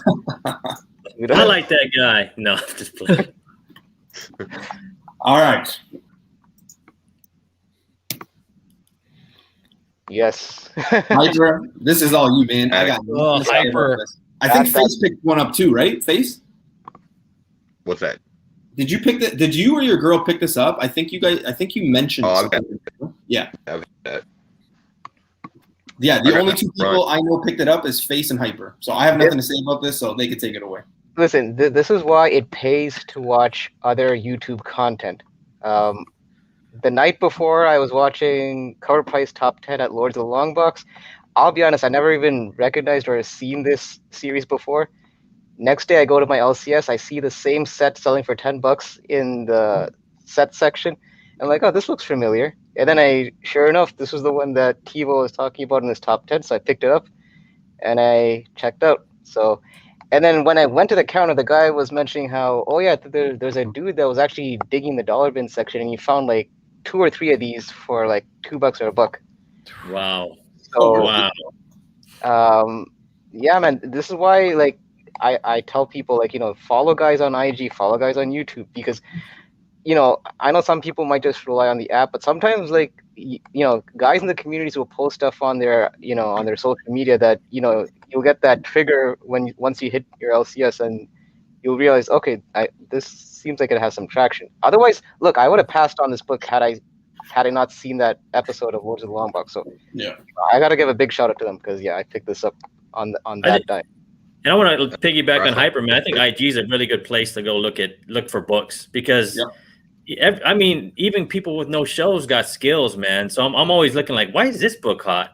Then I go look on eBay. I'm like, holy shit, man. Maybe I need to go to run to the LCS real quick, man, before someone else jumps on it. I always have a saying: check 3 sources, check 3 outlets. You know what I mean? Like just check. Like if somebody's posting something, like go check. Like why is it hot? Why are people talking about it? Like do your research.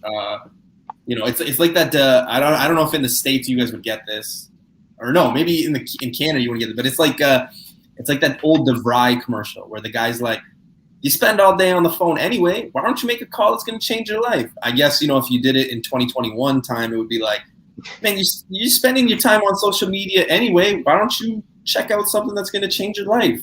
Something along those lines. But yeah, always do your homework. Always check your sources. Don't just go on one source. And if somebody pops a book that you don't know what it's about, ask. I will guarantee you 95% of this community is very friendly. It's just that 5% that, are dicks, I guess. But hey, it happens. And the reason why this book has popped is because HBO Max is basically, I don't know if it's optioned or if it's developed, but it's in the stage basically where HBO Max is supposed to be in the works of doing an animated series for this series, sorry. So that's the reason why you're seeing these prices jump. Face, do I ask, do you have one copy or multiple copies? No, just one. Actually, the same thing with Hyper. I actually saw it on Lords of the Long Box and picked it up at the LCS whenever I ran into a copy. Yep, there you go. Oh, so there you go. Big shout outs to TiVo at Lords of the Long Box. I won a sweater off him in his giveaway, so that's really cool. Yeah, that's right. It worked out because I was gonna buy one from him, and then I just won it, so I was like, yeah, sweet. But yeah, definitely go check him out, man. I respect TiVo a lot, so yeah, go check him out. Not just because I respect him, but check him out because it's a good channel, good content. Always got good info, man. He's always on it, bro. For reals, yeah. Okay, next book, gentlemen, we've got Thor 165. And I know a lot of people are going to be like, "Noob, but wait a minute, you're a Fantastic Four guy." Correct. But you've also heard me say, I think Fantastic Four 67 is an ugly-ass cover. I hate it. But then you guys are going to say, "But Noob, you love the white covers. What's going on?" And I'm going to say, yeah, I do, but it's an ugly-ass cover.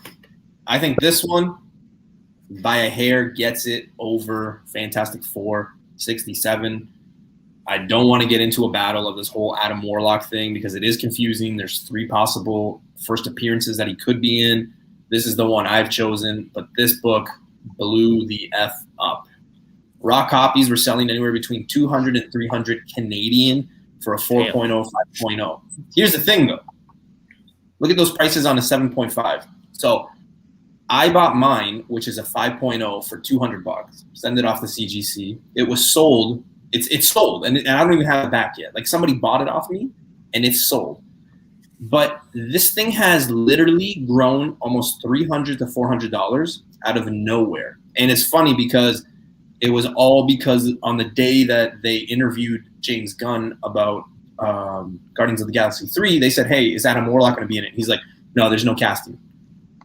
There's no casting made this book blow up like almost $400. A 7.0 at one time, like 3 weeks ago, was $400 or $500. Now you're looking at almost $1,000.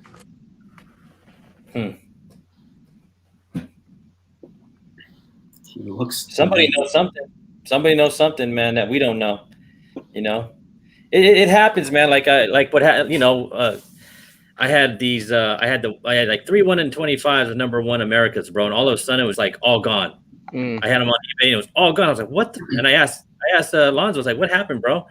And Alonzo was like, "I don't know, bro." And then a week later, we found out she was getting casted. It was like people know in the Hollywood, and these books went to LA, bro. So people knew before us, man. I just, if you're not in that scene, man, or if you got if I had a family member and they were working on the studio a lot and were like, "Yo, I just heard something about like some chick called America. You ever read that comic?" Oh, hell yeah, I would be buying them books up, before everybody else, maybe it's going on with Adam Warlock, you know what I'm saying? I will say this. When Vancouver Comic Junkie speaks or gives any information, I'm not telling you people to follow it, but like, he's got a good track record. He knows what he's talking about.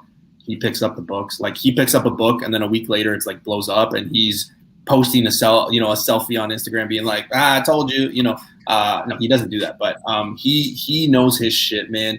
I respect the guy a lot. Nice guy. But yeah, he knows his stuff. So he's saying right here, if he enters the MCU, he will, capitals. So I don't know if that's a hint. This will be one of the greats. This book will be next to all the big Bronze and Silver Age keys. So you got to start looking at some of the characters. Again, this is not a bad buy-in at a 7.0 for $1,000. I get it. It's $1,000. And not a lot of people can afford that on a book, and I get it. But if you're also hopping on this book at $1,000, and when it pops, it's like a $2,000, $3,000 book, I think you made really good profit, and you did well. It's a silver though, man. Of course that'd be worth it. Like silver's a new gold. Silver's a new gold, man. You know what I'm saying? So, yeah. Well, I can't afford gold, man. I can't afford gold. I don't think any of us can, bro. Well, I can, but like I don't want to like lose my home or my girlfriend or my car. So like, yeah. Newbie doesn't want to go on the bus. It's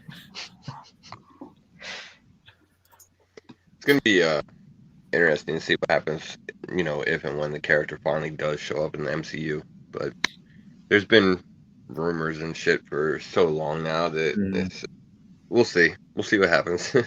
I think the cocoon thing, I think, is what everybody's waiting for, and of course, we got that at the end of Guardians. So, rightfully so, that that Fantastic Four 67 blew up. But again, when you talk about this book and you talk about this character, it's going to be very interesting because you have this one, you have Fantastic Four 67, and you have what Marvel premieres 1 or 5. I can't remember what issue it is.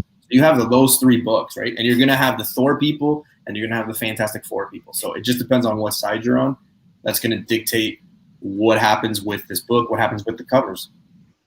Yeah, I could see this book having a bit of some ebbs and flows, just because, for the very reason you mentioned, because people are still kind of on the FF67 fence or this book's fence. So you're gonna probably see some ebbs and flows in terms of the value. I guess until we get more further info on this book. So I mean, I'm sure you could still find good deals out there. Yeah. I think I'm the Lonzo, Ian. You guys own this book? I think I'm the only one that owns the book and on the panel, right? I don't think you own this book. I do not own it. I do not own it. I wish I did. I wish I bought it when it was like, I got it at the right time. It was affordable.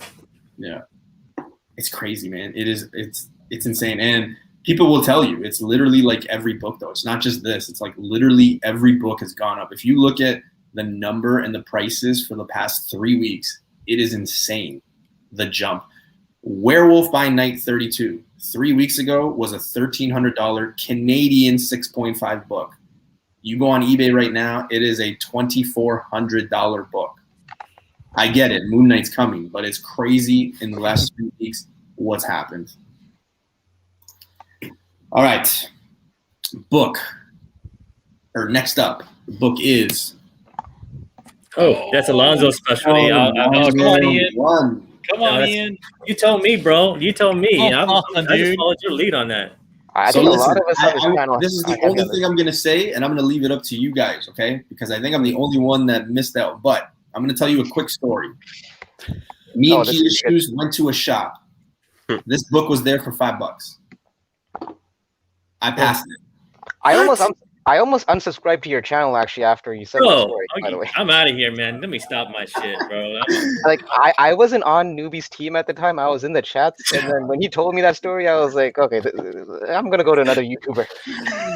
Oh man, I'm hurt, guys. I'm hurt. So let me tell you this, and this is just an add-on for the story. Key Issues.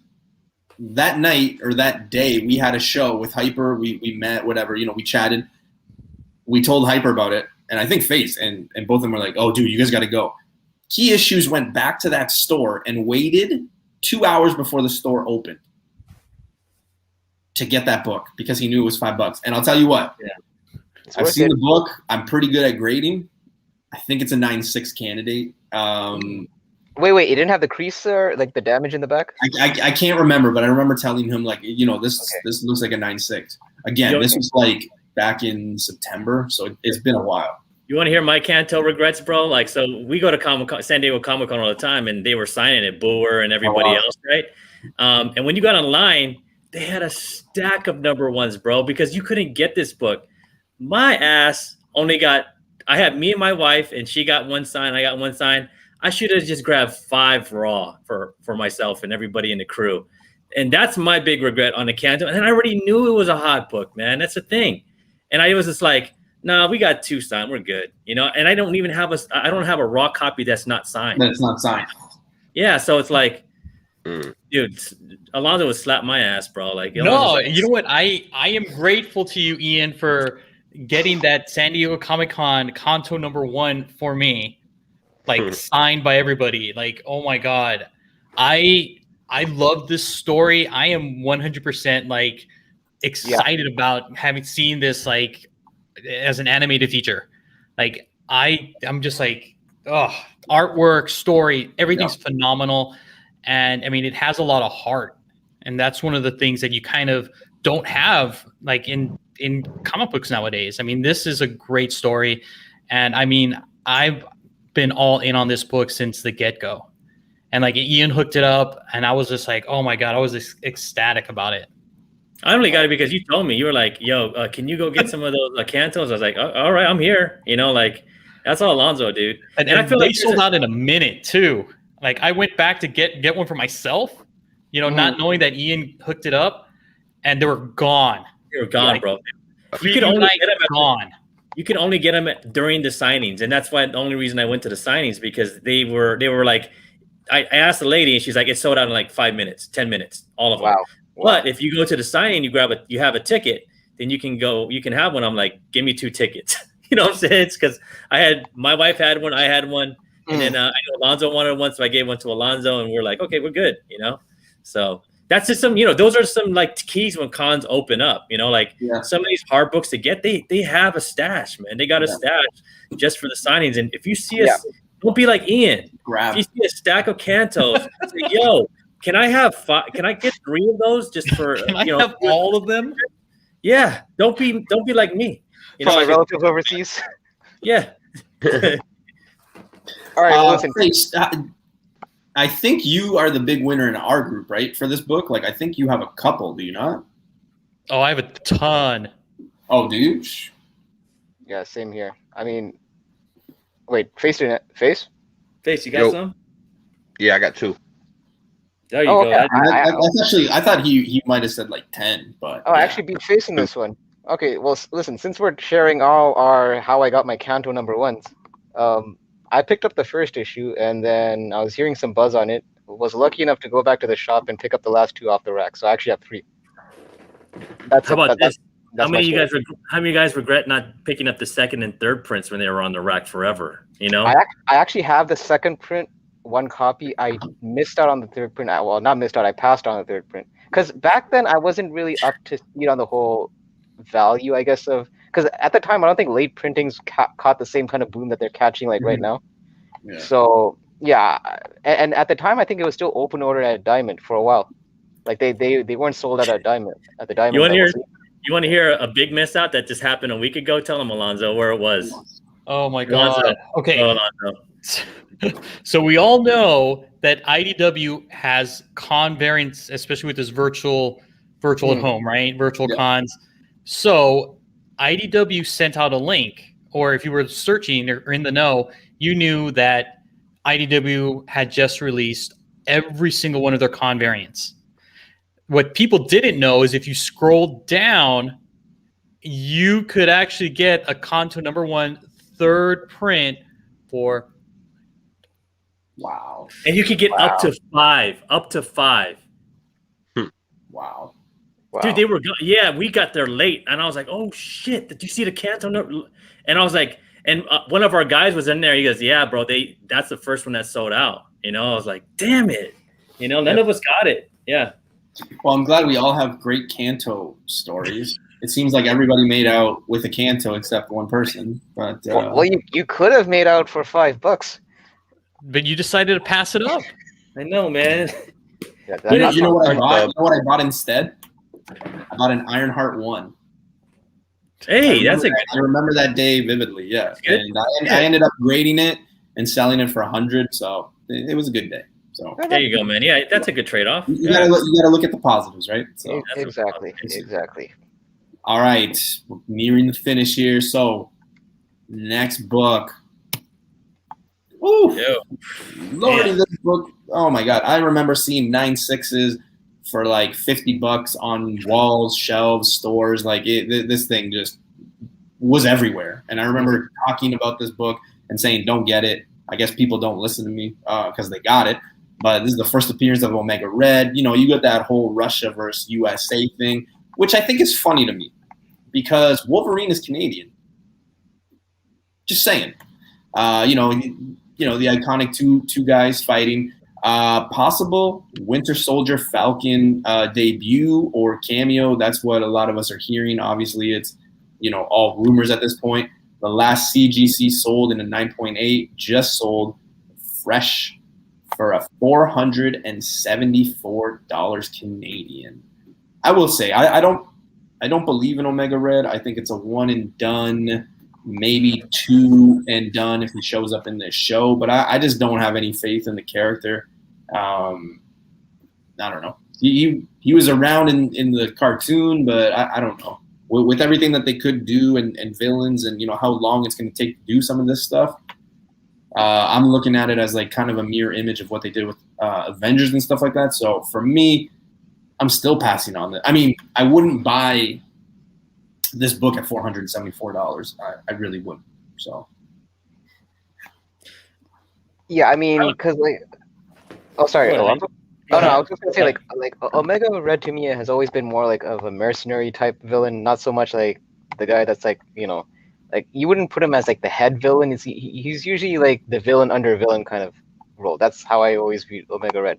So yeah, I mean, even if he does show up in the MCU, I don't see him panning out that long. He'd be more like a vehicle just as a new like a new obstacle for the heroes to overcome. So, and I don't know if you guys were aware about last week, there was people trying to cause a bit of controversy how they thought that X-Men #1 that there's a variant for the Jim Lee X-Men one where they had the insert that had Omega Red on it. Yes. Yeah. They were claiming, oh, that could be his cameo. So I don't know about that. I mean, people seem to stretch their imaginations where they feel a cameo is a cameo. But yeah, I agree. I mean, I'll be honest. I didn't think a 9.8 could hit that high for a book in the 90s, like from the Jim Lee X-Men run. That's kind of surprising to me. And I actually like #5 better, bro. I like the cover. I like the art. Yeah. Yep. Yeah, and the art it's like a Jim Lee masterpiece, man. It's his second appearance, but I just think it's a better cover and a better book. In my opinion. Yeah, the cover is fire. I mean, the one thing the character does have going for it is that he plays well with Wolverine. So yeah,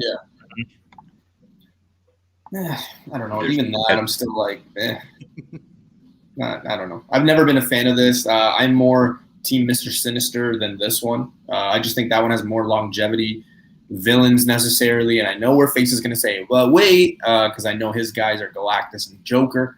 I get that. It's just, if you're not one of those top A-list villains, I don't think you really have, longevity. I mean, you're hot while you're around, and then afterwards it's not. I get people who say, but newbie, Iron Man 55, yeah, that's, Drax, that's Thanos, but Thanos is rumored to be around still, so that's why that book is still good. It's early Iron Man, and let's face it, Iron Man doesn't have too many keys, so no wonder it's up. You also got to think. Somebody told me about this. I think it was Hyper. Thanos is like a pop culture icon. You know what I mean? Like you see it. You see him everywhere. You see people with like the snap, the Infinity Gauntlet. Like there's just so much that he is that. Yeah, of course that book is going to be still high.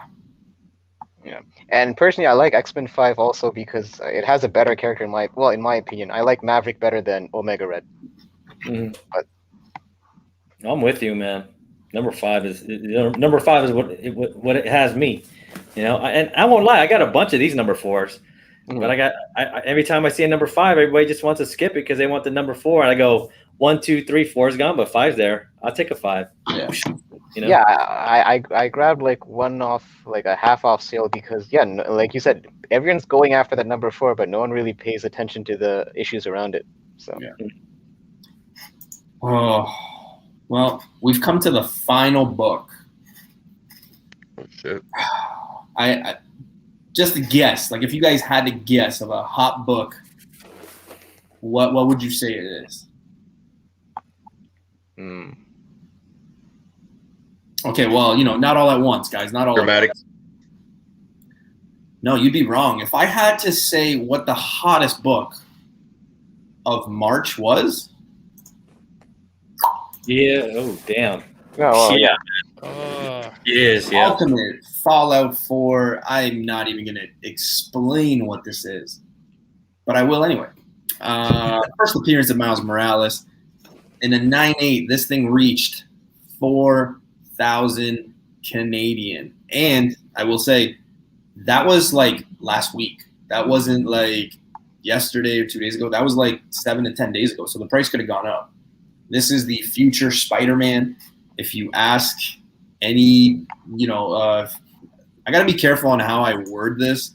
But other people, you know, like if you ask younger children or kids who Spider-Man is, they will tell you it's Miles. They don't say Peter Parker. They say Miles. And that seems to basically have driven this book up. This book, I will tell you, this has been that book that I say, no, I'll buy it later. I'll buy it later. And at that price point, I think I'm out. I really am. I'm out. That's it. Let me ask you a question, Newbie. Would you like 9.8 is 40,000? Would you entertain at some point, like let's say if you flipped a few books here and there, would you entertain probably getting a lower grade? No. Yeah, of course. Too many copies. Too many copies. But here's the thing, right? The argument is people think this is going to be Amazing Fantasy 15, but look at how many copies there are. And I get it. People are going to be like, oh, print run doesn't mean nothing. You also have to understand, though, back then when Amazing Fantasy 15 came out, people weren't keeping these to keep them in great condition, read and throw out. Now, in a time where this book came out, people, you know, like look at how like people get multiple copies, one to grade, one for the personal, and one to read. That tells you something of where we are with books and what we treasure. Getting a low grade, I don't think. I mean, if you're looking at it from, say, like an investment side of things, like I just don't see the point. I think you got to go 9.6, 9.8 because even today, in what is it, March 29th, 2021, 4,000 and 9.8 in 10 years, that could be like, you know, look at Giant Size X-Men, look at Hulk 181. What are those selling at 9.8? They could be $50,000 books. So here's the thing. This is why this book is so expensive. One, to your point, Newbie, and Ian has talked about this one as well. I mean, it is the new Spider-Man for today's times. And this particular book, if you guys don't recall, came polybagged. Yeah. Right? So it has that line that goes right in either the front or the back of this book. So it takes some work to actually get that out. So 9.8s are there might be hundreds right now on the registry, are hard to get because of that, because people aren't pressing their books, or at least didn't know to press their books. So getting a grade like a 9.4 or 9.2, I would look at that book and see if that has that crease in the middle. If it does, I guarantee you can crack that book open, get it pressed, and it'll come back with a higher grade. Yeah. And particularly I pressed this book 5 times, right? And I only got one 9.8, man. And the books I've pressed were if it's any other book, they would have been 9.8s, man. I'm serious. I'm looking at them like, what the hell? You know, even like Big Rob, I pressed his books and I don't know if I'm a bad presser, but he got a 9.4, and I'm like, dude, this book is perfect. You know, like there's nothing. We looked at it. There's no spine ticks on the front, and the back. It's a dark cover. What we did see is like if there is any kind of staple rub on that back because it's that dark cover, they're gonna ding you for it. On other books, they don't ding you for that, man. You know, like you just have to have like, you know, strong corners, you know, no spine ticks. But this one, man, they look for every little thing. You know, it's just like they are super stingy about giving out 9.8s on this book. Well, because they probably assume and know what this is, right? So they're not going to just give a 9.8 to everybody, right? It's almost like they're grading on a curve, kind of like they see a lot of 9.8, so they don't want that to be like I guess they want to level it out. But no, the reason why I'm asking if you guys would entertain a lower grade is because I actually I've tracked the values of this book for the other grades besides a 9.8, and you know, it's like a trickle down effect. Like when you see a $4,000 on a 9.8, I've noticed that all the other grades have also, you know, gone up in value as well. So, you know, like for instance, like a 9.6, I think like this last summer was like probably $800 or $900, and then now I'm seeing it for like $1,500-$1,600. So from an ROI standpoint, that's why I was like kind of like throwing it out there that maybe like, you know, if it's worth it, like I have a copy of UF4. I don't think it's a 9.8 because unfortunately there is one color breaking spine tick. So the best it can probably be would be a 9.4, 9.6. But at the same time, I only paid $60 for it. So I know this guy, man. is that me? Sorry. I know this guy, right? He went and bought, he told me he bought 2 of these for $300 on the same day, and he sold them for $500 on the same day. Wow. Wow. Yeah. It's what we call, like, in the financial world, like a wick. It just keeps going and going and going and going and going. And when people are saying, like, yo, you got the Halloween Fest one? That's fucking fire. You're like, huh? It was a free book. Like, like, there's something, this book, man, the character and what he represents, like, it touches people. Pause, but it does, like, it's a guy. It's that you knew this kid, right? You knew this cat. It was like probably your homie, or maybe it was you, or it was somebody, like, you're like, I know that dude, man. Like, and you know what I'm saying? And at the end, he's like, anybody can wear the mask, and you just get this feeling like, yeah, you can. You know what I'm saying? Like, it's, but it's true that you see a lot of people, like, something doesn't correlate for me as well. Also, when you're seeing it $4,000 for 9.8, but at the same time on social media, I see people showing long boxes full of UF4s. I saw a buddy that had like wall-to-wall slabs of 9.8s and 9.6s. I'm like, it's like you would think that a value that high for 9.8, I shouldn't be seeing that many posts on IG and all that, but it's quite the opposite. It doesn't compute. People are looking at this, and I as the amazing fantasy number 15 of this group. I mean that's why. I mean it is a huge print run. I mean, because this was like the end, right, for Peter Parker. I mean this was a big series for them, and I mean there's a lot of them, but it's the character to have. I mean, the movie did so well. The video game was like amazing. And they're coming out with a second one, so people don't want to miss out. Yeah. And I just do what Alonzo tells me, man. Alonzo told me, if you see a 9.6 under $600, buy it. Yep. And I went to a shop. I bought it for $550, man. And I still have it. I have like 3 9.6s, man, because they were stingy on me, bro. You look on eBay right now. Go look. That 9.6 is over $1K now. Yeah, it's crazy. Well, look at the second prints too, right? Like even those are hitting 1K status, 1,200, 1,300. It's just a lot of it has to do is because that entry point, right? Because everybody, not everybody can afford $4,000, so they go down to the 9.6. Can I afford a 9.6? No. Can I get a 9.4? Yes. Yeah. So I mean, right now that entry point is pretty low for people that want to get in and want to get a piece. And 9.4s, they're probably the next one that's going to be going up.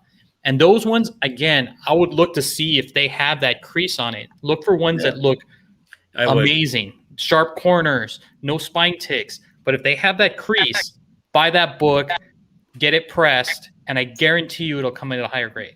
I'm always looking, man. If I see a 9.4, 9.2, I get that slab, and I go it sideways or put it towards the light, and you can see it, man. They haven't pressed it, dude. Like, that's his 9.6 sitting right there, and for like $400, dude. Yep. And that's as an ROI, you're getting like whatever. If it's at $400, you're getting $600-700 on return. You're getting almost double your money, or more than double your money. More than double. You just have to look for that crease. I'm telling y'all, I see it all the time, man. I'm like, and I'm super quiet about it.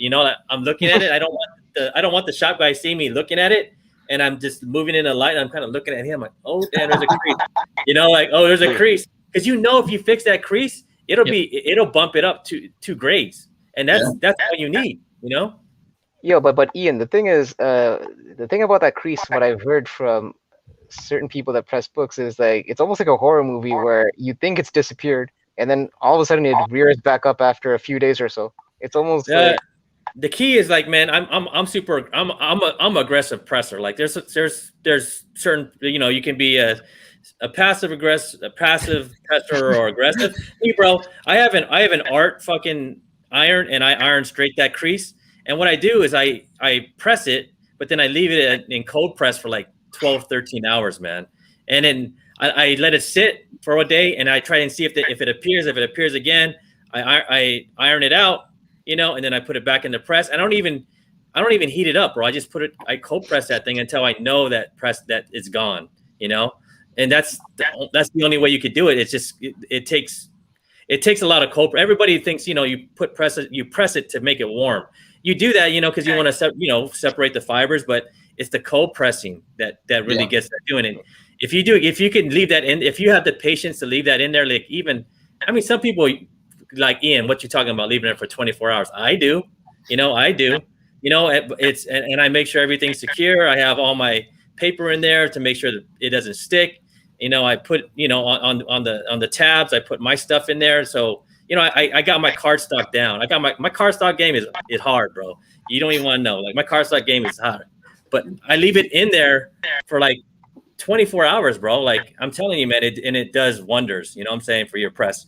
You don't even have to warm it up, man. All you have to do is cold press it after you warm that thing up once. Hey, listen, someone else does I haven't gotten to the realm of pressing myself just because I'm not there yet in terms of confidence. So I let someone else press my books for now. All you need is a mentor, bro. Like me, I won't even lie, bro. Fire Sale Comics, man. He's my man, bro. Like he taught me like 90% of stuff I know. Like he's always telling me like, yo, man, it's like you don't put it when it's hot, bro. You put it in there first and then you let it warm up. It's like, it's like you need to warm up the girl, you know what I'm saying? You need to warm up the girl before you get her started, like you need a Netflix and chill first, like, and I'm like, oh, I never got that, because it kind of like makes the fiber nice and good to go for that, that go time. You feel me? You know what I'm saying? So I did not. Comic geek. He leaves it in for 24 hours. Oh, there you go, bro. That guy DZ. What's up, fellas? Pressing right now and listening. Hey, thanks for there you go. Like, yeah, seriously, get those 9.2s that look good on eBay, or 9.4s that look good. No color breaks, no nothing. Buy them, crack them open, get them pressed. That's it. It's easy money, man. People don't even want to look at the 9.4s. They don't even want to look at them, bro. I'm like, they're like, you want to look at the 9.4? I'm like, of course I do, because I just think it's a pretty book. And then they're like, okay, And then the thing about it is, if it's a 9.4, you can go for the deal with the comic book store owner, because they know they don't want to sell it. They're like, oh shit, someone wants to buy, not you, dumbass. And I'm the one like, yo, you're the one that didn't see the crease, bro.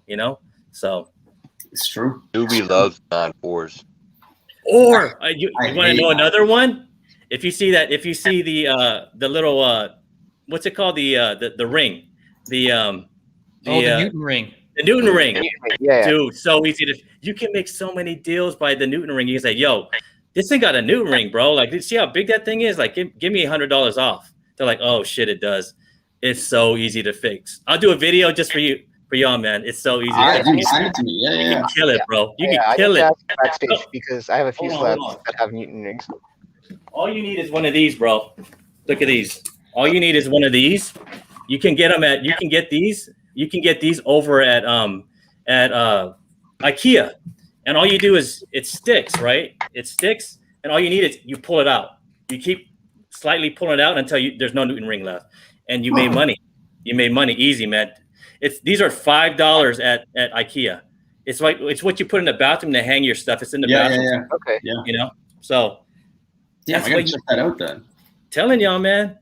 Yo, Fire Sale Comics, man. You guys got to follow him, bro. I'm just a student, man. I'm just a student, Yeah, I recently bought his book, and I actually still have to read it. But yeah, no, he's a good dude. You should read it. It's really good. I read it. Yeah, no, I should be reading it probably this week, because I told him that I'll give him the feedback once I read it. But yeah, that's crazy, man. So that was it for the hottest comics of March. I mean, we passed through some really quickly. I do want to talk about really quickly before we start plugging everything and saying our goodbyes. But a book that me and Lonzo were talking about before the show. Thundercats. Let's see him, Ian. Thundercats. I mean, oh my God. So right now, the director of there it is, King Kong versus Godzilla, or Godzilla versus King Kong, wants. I guess his next movie is going to be Thundercats. Yep. Yeah. So those books, oh my God, and you can still find them, I believe, in dollar bins. Yeah. And not just the ones from the 80s. Like UniX was even mentioning the Wildstorm series that they also released. Because I posted that on my IG as well. So the J. Scott Campbell covers, yes, Yep. bro. Like all that definitely gonna go fuego. Right there. Oh, there you go. Yeah, there you go, bro. That one, bro. Those are dollar binners, man. Dollar bin. It's shocking that the J. Scott Campbell cover. I actually found this in the dollar bin. That's insane. Dude, you have a dollar bin shop, bro. I will see you over there. Yeah. You already know, bro. Hell yeah. I can't wait. It's a lot. It's like an hour and a bit drive. So I usually like to go with Key Issues or somebody. Just because you're driving up there, it's always fun to be around people, that collect, and you could talk and things like that. So I usually go when Key Issues comes with me. But yeah, I got to go back. I told them, like, we have to go back because so much has changed in a month, right? Like, and it's crazy because that's what happens in this community. Things change. You wake up tomorrow and you don't know what book is going to spike for what. You got to have those alerts on. You got to be paying attention and do your research. I'll give you guys a little piece of advice, and I mentioned this not too long ago, and actually I had a few people message me be like, "Newbie, I never thought about this." You got to also look at some of these actors and actresses and take a look at their contracts and see how long they're slated to be around. And a lot of people sleep on that piece of information especially when they spec, because it's like, for example, right? Like Chris Evans. Yeah. Okay. Well, he signed a 7-project deal. Well, when it came down to doing the math and counting, this is going to be a 6th project. He's only got 1 left. I wonder what happens. You can kind of predict the routes and things that are going on. Right. So, it's just a little piece of information I always try to tell people, like, it doesn't necessarily have to do with comics, but you can kind of get a little piece of information of what actors are going to be around for what, how long, and things like that. So just keep that in mind. Yeah, I never thought about that one, man. That's some good advice for sure. Yeah. So that would be a good one. That would be a good one to see, like, who plays Omega Red. See how long his contract is, right? Exactly. Yeah. That's what I mean, though, right? And some people think, oh, well, Newbie, how do I know? Like, I don't even know if these people are cast. Well, go look at when they're cast. When they're cast, let's see. Do they have 1? Do they have 2? Because if they have 2 and it's not a strong enough character, like if they came out tomorrow and said, hey, they're casting Omega Red, he signed to a 2-project deal. Okay. So I'm assuming it's probably going to be a cameo in some show or a movie, and then it's going to probably be he's going to be 1, if not 1A, 1B main villain of another project, and that's it, right? So you have to keep into consideration that, because then you can also look at when to sell, when to buy, hold, and all that jazz, right? Inside information, man, without being an insider. But this one, Kit Harington. He's gonna show it. He's gonna show it. Oh, he's coming. He's coming with it. Wait, he froze. YouTube didn't want to see it. Oh, this is the book I believe in very strongly. Isn't this the book that won you the world champion last week? No. This is the book that won me the championship. All right, I'll show it to you guys. Just a box. That's what it was. Just a box. Let's see what's up in there. I mean, for those of us on the live chat, we already know. I mean, we're voting Hyper and Newbie all day, all night. For the books that we put, right? Bro, I'll pay the foreign shipping, bro. Dude, this is gonna pay for like my long-term home. That's what this is gonna do. Damn, look at you, noob. Hey, I'll be honest. I made a down payment on my place selling 2 of those books. One was the Hulk 181, and the other one was the Amazing Spider-Man 129. So there is some legitimacy having those grails. Yeah, it is, man. They're liquid. Yep. No, but it's true. It's insane. Like when you talk to people that are non-collectors, and they hear stories about, oh yeah, like I paid off my vehicle selling a few of my books. Like to them, it's like, what? Yo, man, I hear in circles, man, people, just people that want to launder money by comic books because they know it holds its value. You know? Yeah, dude, it's crazy when you get into shit like that. It's crazy, man. I don't do that shit. IRS, no, not me. Not me. What?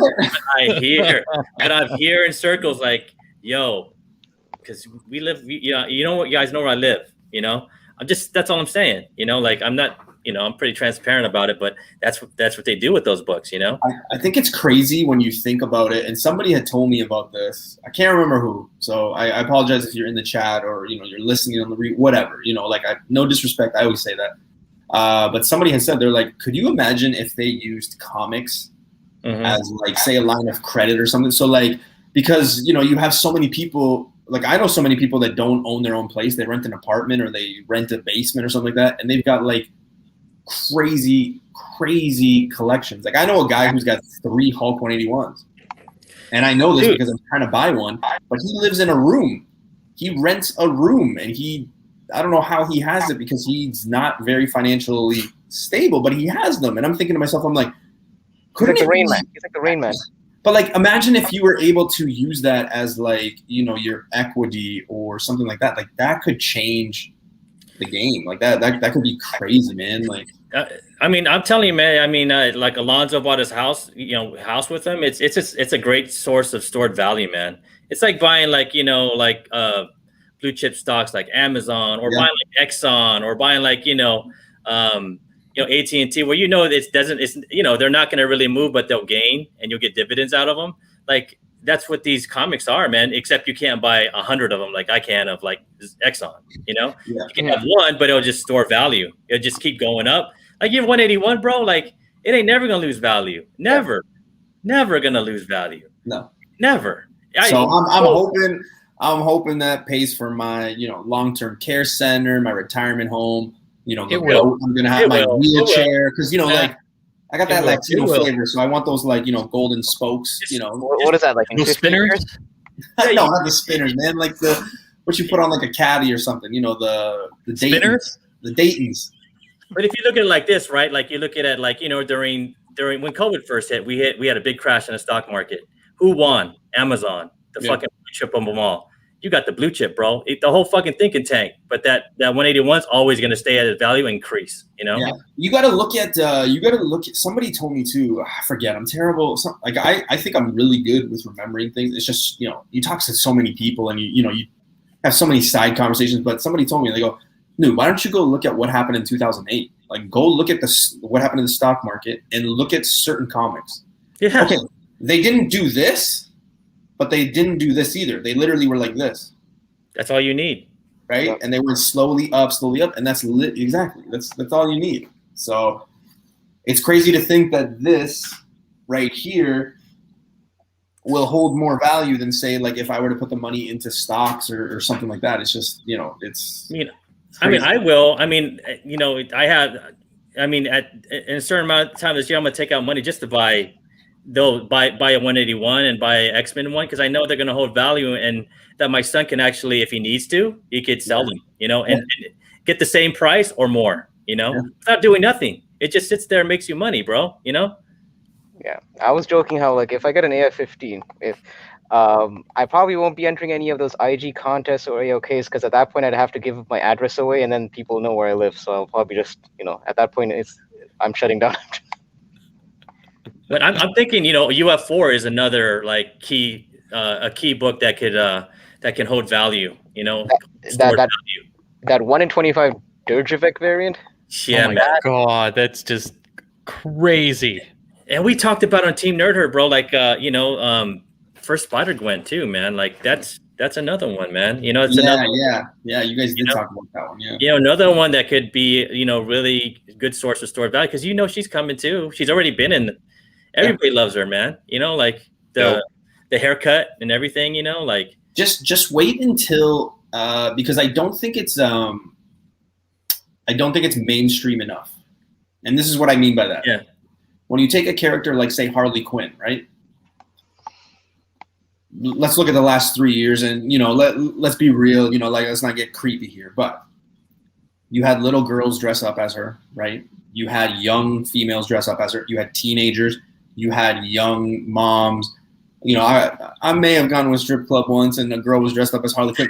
It's just like a lot of people have dressed up as it, right? I remember this cashier at the subway across the street from my work one time. I mean, she must have been like 50, 60, but she dressed up as Harley Quinn. Obviously not like provocative, but like just the thought that like it's touched so many different ages, right? The markability is there that I don't think that Spider-Gwen has reached that yet.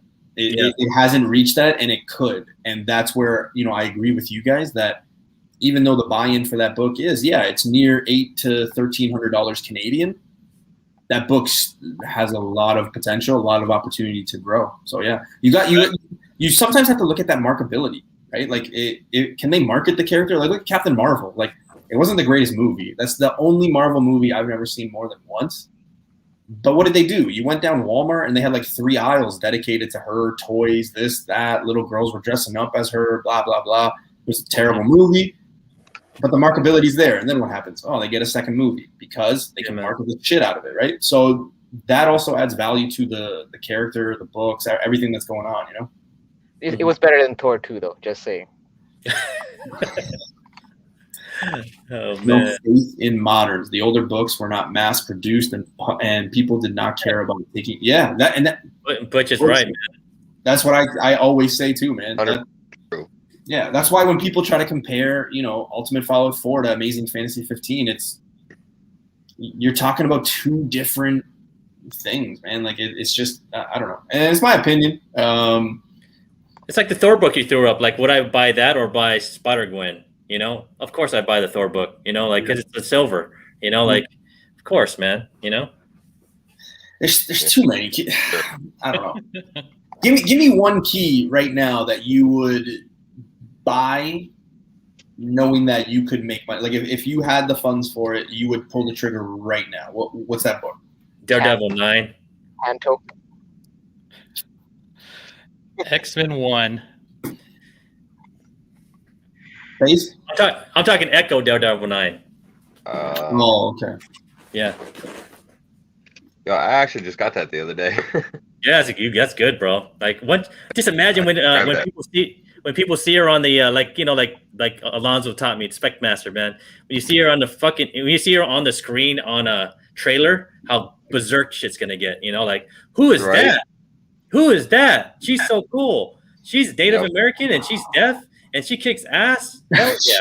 And she's deaf. Like, eBay.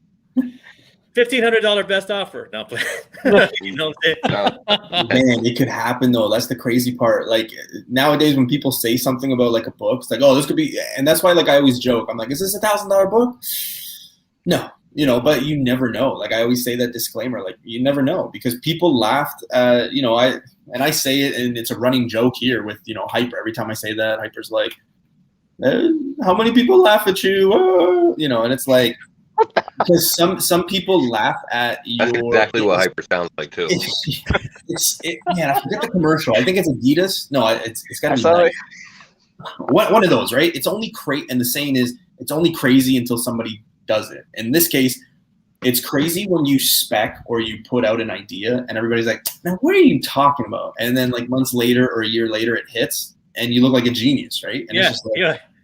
Well, I told y'all. I mean, especially from shows where like I was kind of telling y'all, Alonzo was telling you guys.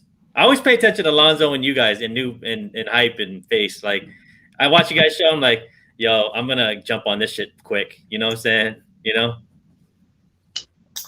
Butcher, take care, man. Thanks for dropping in, guys in the chat. If you guys don't know Butcher, Pressable Defects, they got a great show. They do a lot of stuff. Good guys in the community. Make sure you guys go check them out. I believe they are going live tomorrow. I'm trying to get my times right. Don't have an exact time, but make sure you guys go check them out. They did drop a new comic book day video today. Yeah, they always do. Yeah, their Tuesday. Yeah. I enjoy their Wednesday and their cold picks and all that stuff. And they're starting to put out some spec stuff. They did a Dr. Doom the other day, which is like, again, that's another book that. If you were to even buy it right now, which is crazy, but like if you were to even buy that book now, even though we've already seen Dr. Doom twice and it was done horribly, this next time, oh man, this next time around, that book is going to double. It's going to be insane. And it's Fantastic Four #5, guys. And big shout outs to Butcher because he just got that book in his collection. So yeah, I think he made a deal or he bought it off Very Gary. So he got a 2.0. He just posted on his IG. A Nice. 2.0 Fantastic Four number 5 is in the butcher's hand. It's in his collection now. So that's an accomplishment right there. That is a big book. Yeah. Oh, and kind of speaking on about Echo, since you guys kind of mentioned it a little bit, don't sleep on the first Ronin. Yeah. What is that? Yeah. Avengers. New Avengers. 11. New Avengers 11. Well, Yeah, don't sleep on that one. Is that the one where it's like the people are coming after him, or is it the one where he's like on the front cover where it's like swooping down? It's the one that he's on the front cover. Like, Okay. Yeah. Yeah. Yeah, don't sleep on that one. Oh, yes. Because Ronin becomes, or Echo was Ronin. Yeah. Right? And then so Hawkeye and Infinity War and There you go. was Ronin. Ronin. So he could pass that mantle of Ronin over to Echo. It's So funny. just It would keep make your eyes sense for out. them Just keep for your that eyes one. open. Keep your eyes open. I think Yeah, I you bought know- that off the Endgame hype for like $20 because we knew that Hawkeye was going to be Ronin at the time. So I think for that reason, I probably picked it up. Yeah, it's still in my PC for now. Yeah. I'll say this because we're talking about books to be on the lookout for. And this comment popped in. So, I mean, I guess it's perfect, perfect timing. You got to take what the universe gives you, Miguel. So thank you. But Miguel is saying Kang is the next big thing before Doom. 100% agree with you. We're going to get him in Ant-Man. That happens way before Fantastic Four. But I'll counter that. Fantastic Kang Four. gonna get beat down by Ant-Man. No, man, we're not even. But that's the thing. We're not going to see Kang as people think we're going to see. He's not going to be in the whole movie. It's literally probably going to be an end credit. But here's the thing: it's not going to start off as Kang. It's going to start off as Rama-Tut. So Fantastic Four 19. Don't sleep on it. It's $300-400 now, but I guarantee you that is Kang. That is how Kang starts off, and then he becomes a time traveler, and then that's what happens. I wouldn't sleep on Fantastic Four 19. There's so many things right with that book. Rama-Tut, white cover, early Fantastic Four. It's a 12 center. A lot of things happening, so don't sleep on it. If you think Avengers 8 is out of your price range, don't sleep on Fantastic Four 19. It's just a really slept-on book, and you can find them out there. They're pretty good. They're pretty well priced in shops and back walls. So, Doom is huge, but if Kang, do Avengers 10 now. When they say Avengers 10, are they talking like Rogue, like the annual? Because Kang is Avengers 8. No, I think he's talking about the actual issue Avengers 10, okay. not annual 10. But I don't know what's Avengers 10 though. I don't know what Avengers 10 is. I know Avengers 8 is the first appearance of Kang. Yeah. So, Might be a typo. yeah. All right, gentlemen. Before we get out of here, I just want to thank you guys for joining us rather, not tuning in, joining us. Like I said at the beginning of the show, you guys have an open door policy. Come on whenever you guys want. Let me get my people their plug first, and then I'll leave the stage to you. So, Mr. Hyper, what do you got coming on your show, sir? Same thing as usual. Find me on IG, hyper.combo.comics. My YouTube links right there. Still 2 videos at the moment. I know it's a broken record at this point. More will come eventually, and when it comes, I'll let you guys know. And in 2 weeks, I'll be defending my illustrious TV title. So hopefully, you guys can come out to see that as well. That's right, the TV champ. Yeah. Make sure you guys go tune into Tony Sanders' channel. He just passed 2,000 subscribers too. So we were lucky enough to be on the show that he was congratulating, things like that. Tony's a good guy in the community, fun as hell, and he puts out really good content. A lot of thought and heart goes into his show, and I really respect the guy. So, and of course, I'm the champ. So Newbie, just one thing before I pass it over.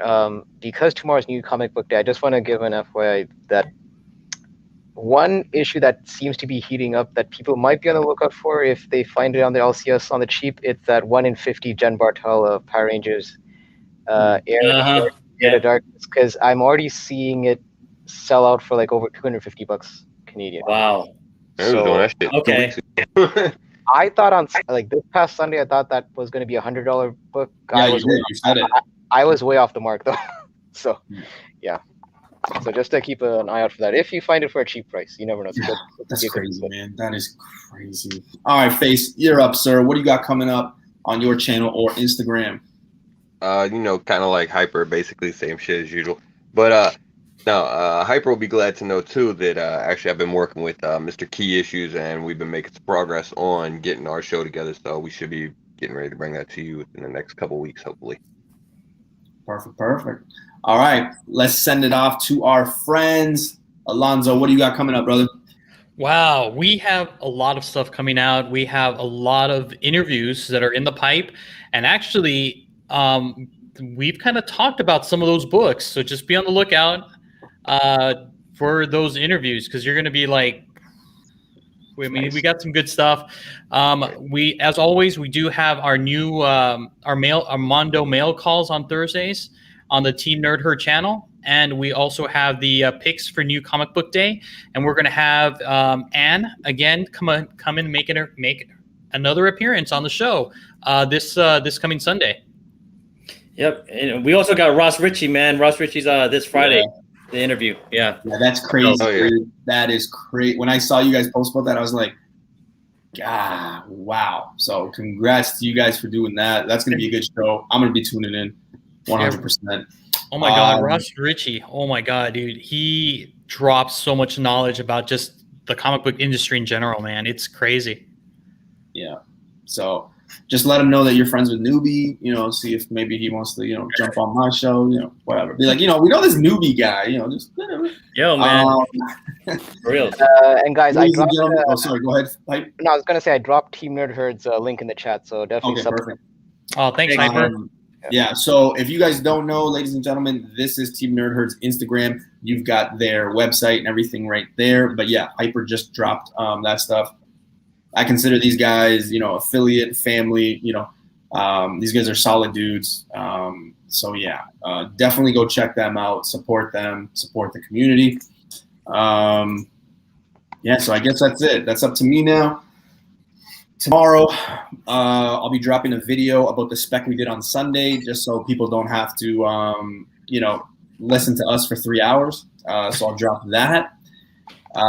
Thursday, I'll give you 2 days of Newbie. I guess 3 days in a row of Newbie. I'll be dropping an unboxing video. And, from Mr. FaceTime, actually. I got an A-OK from Mr. FaceTime. So, yeah, I will be I'll be posting that Thursday. And then, yeah, we're back at it Sunday, New Comic Book Day, spec and news, 9:30 p.m. Eastern. And then next Tuesday, we are back at it. Keep, sell, buy. This is always a fun show because the conversation and the books always keep changing. It's always different.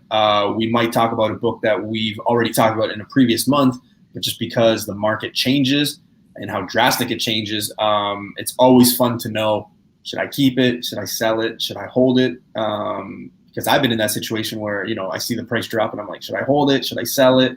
So it is fun conversation piece. I do want to thank, before I go off, I do want to thank Ian and Lonzo for joining me. Thanks, gentlemen, thank you so much. Wish you guys nothing but the best. And that's it for us. Guys, keep searching and searching, because those books are out there.